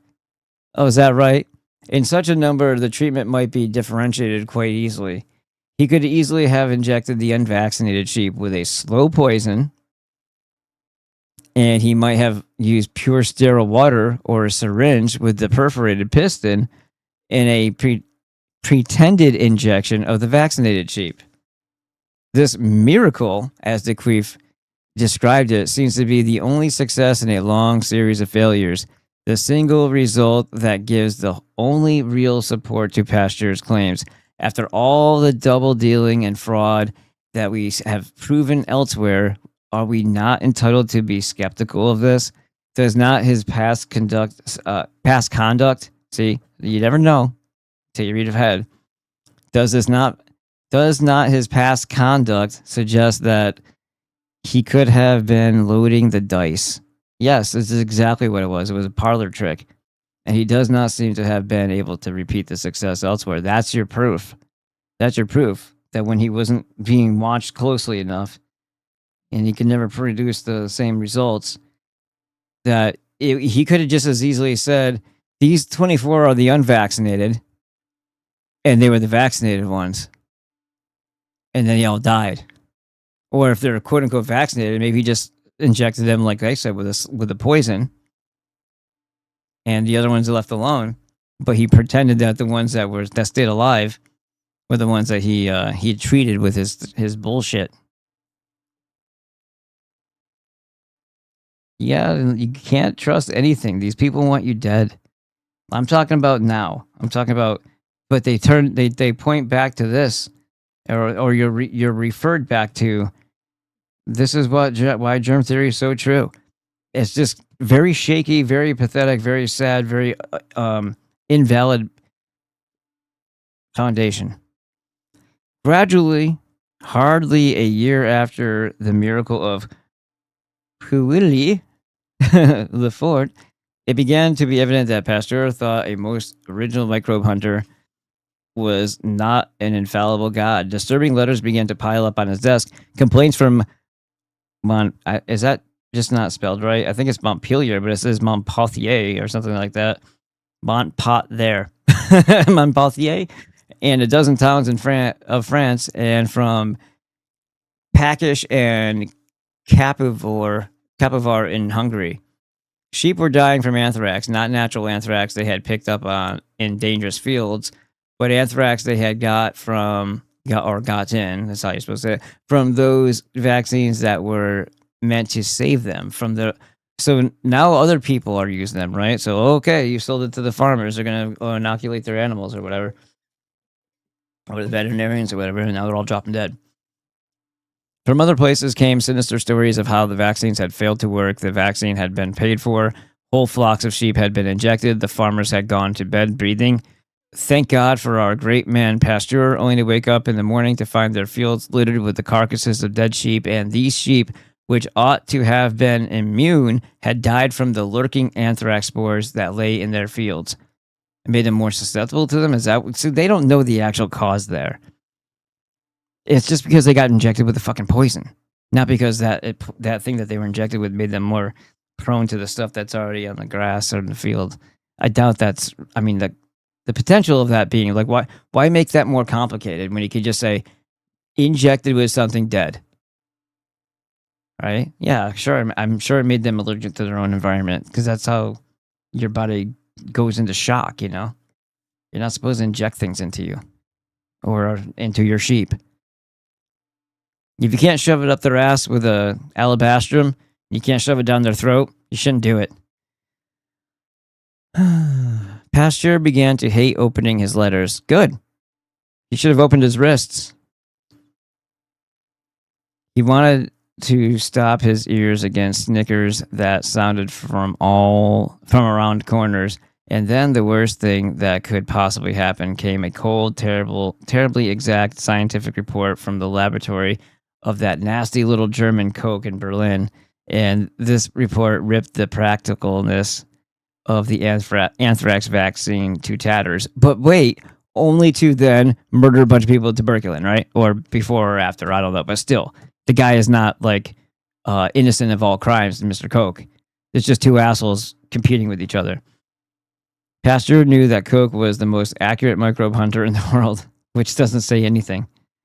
There is no doubt that Pasteur lost some sleep from this aftermath of his glorious discovery, but God rest him, he was a gallant man.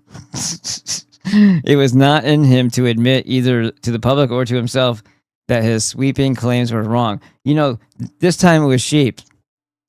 When it's children, it's not so funny, right? And it's not funny either way, but still. What a searcher this Pasteur was. It's funny, right, too, right? That is a funny thing because, yes, pastures are where animals do the thing. So some people would think, well, it's pasteurization. It's because they're in the pasture. That almost sounds like it's accurate, but the guy's name is Pasteur because the Matrix is retarded and not clever. What a searcher this Pasteur was, and yet how little of that fine, selfless candor of Socrates or Rabelais, whatever, is to be found in him. But he is not in any way to be blamed for that. For while Socrates and Rabelais were only looking for truth, Pasteur's work carried him more and more into the frantic business of saving lives. And in this matter, truth is not of the first importance. How is that not? Like, if you want to literally save lives and not just pretend that you are, he wanted the persona, he wanted to LARP as that, he wanted to be seen as the savior without actually doing any of the saving. Like, the truth would matter, especially if you're trying to keep people alive. Those little details might be important to, following reality wherever it takes you. In 1882, while his desk was loaded with reports of disasters, Pasteur said, fuck all that, I went to Geneva. Another place that almost seems like it should be wiped off the planet. And there, before the cream of disease fighters of the world, he gave a thrilling speech with the subject, How to Guard Living Creatures from Virulent Maladies by Injecting Them with Weakened Microbes. Right. You don't even know what the hell the cause of the disease is. You just see something small and you blame it for something, and then you say, well, I'm going to weaken it. What are you going to do? What are you going to do? You're going to lock it in a box in solitary confinement for a while? Not going to feed it? You're going to call it names and kick it? Like, what do you mean weakened? You fag. And according to the Creef, Coke made a devastating attack upon Pasteur's statements in a paper published shortly after this, in which he charged that practically all of Pasteur's claims for his anthrax vaccine were false, that his vaccines were not pure, and that he had concealed the bad results that had followed the wholesale use of the vaccines. Nice. He closed with, I said, such goings on are perhaps suitable for the advertising of a business house, but science should reject them vigorously. Right. So basically, there's absolutely no integrity in marketing unless you buy my hot sauce. In which case, I don't have to say anything about it. You taste it, you freaking love it. That's just how it works. But someone ever... Wait, let me make sure I get everybody. Microzymes, at least 2 years of coffee. Okay, we got there. Would someone ever go to a practitioner of pharmacia for use on themselves? No. Other than Cleopatra. Yeah, no, right? The 7th. Cleopatra the 7th is the one that did the The old, you know, what was that movie? The Forsaken, where the like vampire dude takes the rattlesnake and he like puts it against and uses it like a drug. He's like, that's when you know you're a badass or you're, I don't know what is that, like you're evil? I don't know. You're getting high off of snake venom. My nickname was it's Pitbull says when I was doing mortgages because I've heard that. Oh, I read that wrong. Oh, sorry. Okay, you guys talk to each other. Almost like Darvo. Deny attack and reverse victim and offender. That's what that stands for?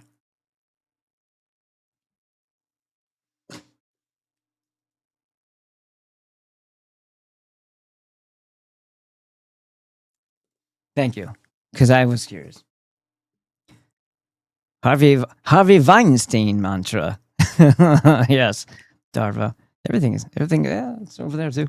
Get your questions ready for Dr. Glidden. I don't know if I'll be able to be there yet. Nighty night, Daniel. Have a good night. And then Edward someone says the Royal Society must have been like the Oscars or Nobel Prize, a fancy place for them to give each other awards and flattery and validate each other's stories. Exactly. Yeah, it's just hobnob, as they say. It's not even networking really at that point. It's just like, you know, we all know that we're frauds and grifters and scammers. So there's too much and there's too much at stake because we've, you know, made ourselves interdependent of each other's bullshit. Because my bullshit is stacked on top of your bullshit. So if I go challenge your bullshit, that's gonna ruin my bullshit. So I have to protect your bullshit so that I can still sell my bullshit. And here we are. I think I described that quite well. I think that's all of everything right now. Like Rudolph. He wants to be the creepy, unwelcome alien snoot installed under the false pretenses to go down in history for them. Like Rudolph, right? Rudolph was he might have been a T-1000 with that red light nose. I think he came back in time to change history and guide Santa's sleigh, the Saturn cult, riding over the houses of all the children. They give you presents from a fat, crazy stranger. Thank you. This is what I wanted for my child. I wanted to create a system where the one magical, wonderful thing that parents do for their children, we give all the credit to something that doesn't even exist, so that there's no bond actually formed with our children. Because by the time they realize that they've been lied to, in addition to that, the whole time that you were doing this beautiful thing for them, for their imagination, they thought it was somebody else. And then when they find out, they're more mad at you because you lied to them. Well, it start off with, yeah, mom and dad got you something. This is how we do things here, you know, because we love you. Oh, Santa Claus? Yeah, well, I mean, he sometimes tells us what you want, but we get it. You know, if you want to keep it like somewhat still an active play. It's just a thought. They fuck up with they fuck family up and make it commonplace a lot. And this in the 1930s really kicked off. All right, guys. Thank you. Oh wait, no. Who would want headlights in the sky over the fog? Sounds made up. Tractor trailers. And not in the sky though. All right, so let's scroll down because we're on the video right now, right? Everybody's on the video. You just scroll down past all the wordy words until you get the green stuff, depending on where you are. Maybe you'll find the blue stuff if you're on YouTube. So that is where the YouTube channel is that plays this. This is the Twitch, and this is the Kick. Move on. You see this right here? This right here, I need everybody to do me a favor. Not a favor. Yeah, kind of. Go click that, subscribe. Do the same through the Rumble underneath it, because this is also... I still haven't been able to reserve my name yet on this one. That's why it's got that thing on it. Those are the Wisdom Fitness AZ. Doesn't matter if you don't like the content or if you're not into that kind of stuff. You should be. It actually mixes in with Dr. Glidden stuff. Dr. Glidden videos are actually used on there under somewhat of a cover. Subscribe over there. Put a comment on that video that I just recently posted there. And rather than do it on YouTube, than Rumble, like if you're gonna watch it in any other place, watch it on YouTube. Help the YouTube channel grow, please. And then buy me a coffee because, goddamn it, I need it. And then thank you very much again, N-word, for your saving my life support that you're doing. It's really, I don't want to embarrass you, but I thank you very much for what you do. The SemperFriLLC.com. Tomorrow I'm going to restart this code, Paradas, and the 15% off will be active again until August 31st. So September 1st, it'll be kaput. All right. So we'll start this off again. It'll be roughly 25 days of availability to you mofos. Join the Patreon with this link if you want to. But I think you should rather so leave Big Pharma behind right here. And the code is either Fitwit or Ballbusters to make Dr. Glidden your doctor. And I've been watching a bunch of his videos, and like I said, I have to timestamp a bunch of them. I might even be up all night doing that after I get off the elliptical. I got to get on the elliptical and then get off it, and then I still have to not have sleepy eyes when I talk to him, but I want to try to start getting some of those timestamps for him so that I have something to give him tomorrow. And hopefully in that process of re-watching those videos, because on the elliptical, I can watch them while I'm doing something else, cut the time down, and then just jump off for a second and write down the timestamp for each of the videos. I have a little piece of paper pad there. But that'll also jog my memory for better questions for tomorrow, too. Specific to things he's discussed. That's pretty fun. And then use code PP5. With the Azure Standard. Biggie bam. All right, no, I'm going to give you the fast run. I haven't clipped this out yet, but I'm going to do the fast run real quick so that you see it. No. Ew. Stopping treatment, homemade everything. What is that? Yeah.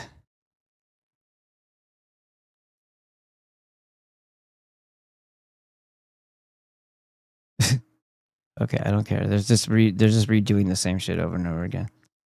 All right, so we're at what? Those interviews that I've done with now it says 179. There's eight likes, dude. This thing, I want this thing to be like thousands. If this is the biggin, this better be the biggin. All right.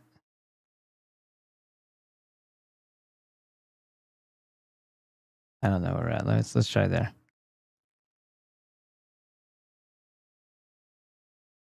Yeah, it's pretty close to that. Let's see. If I see it, where am I at? I gotta get my fucking head off the side. 3.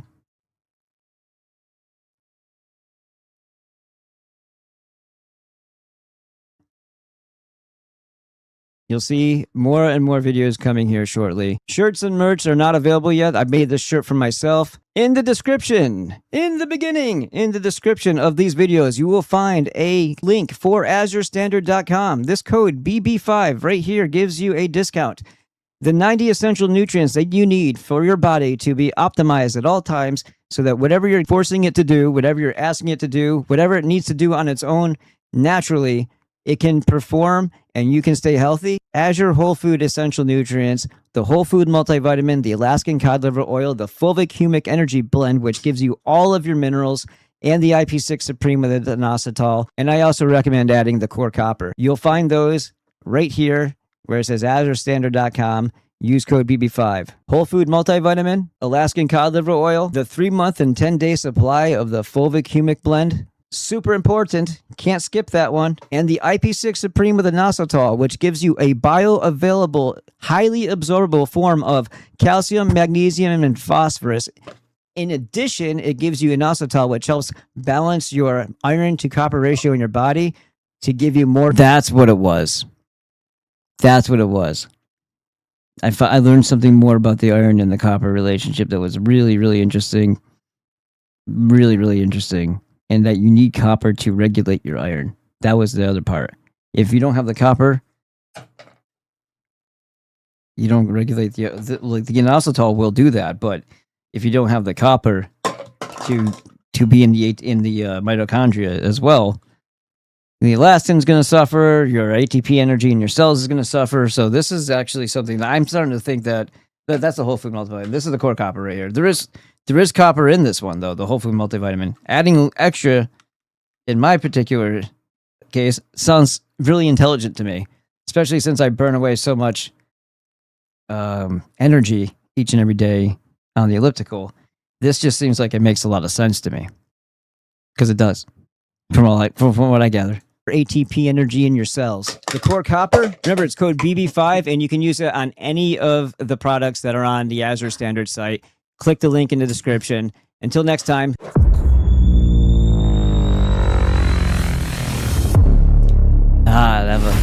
That's pretty cool.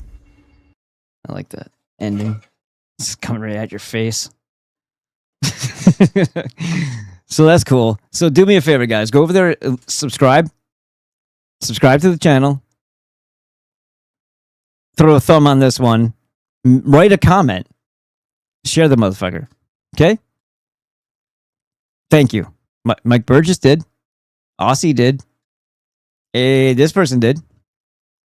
So let's keep it growing. I didn't even say that wrong. I said it on purpose like that. Boom. It's my magnum opus so far until I make the next one. All right. Good night.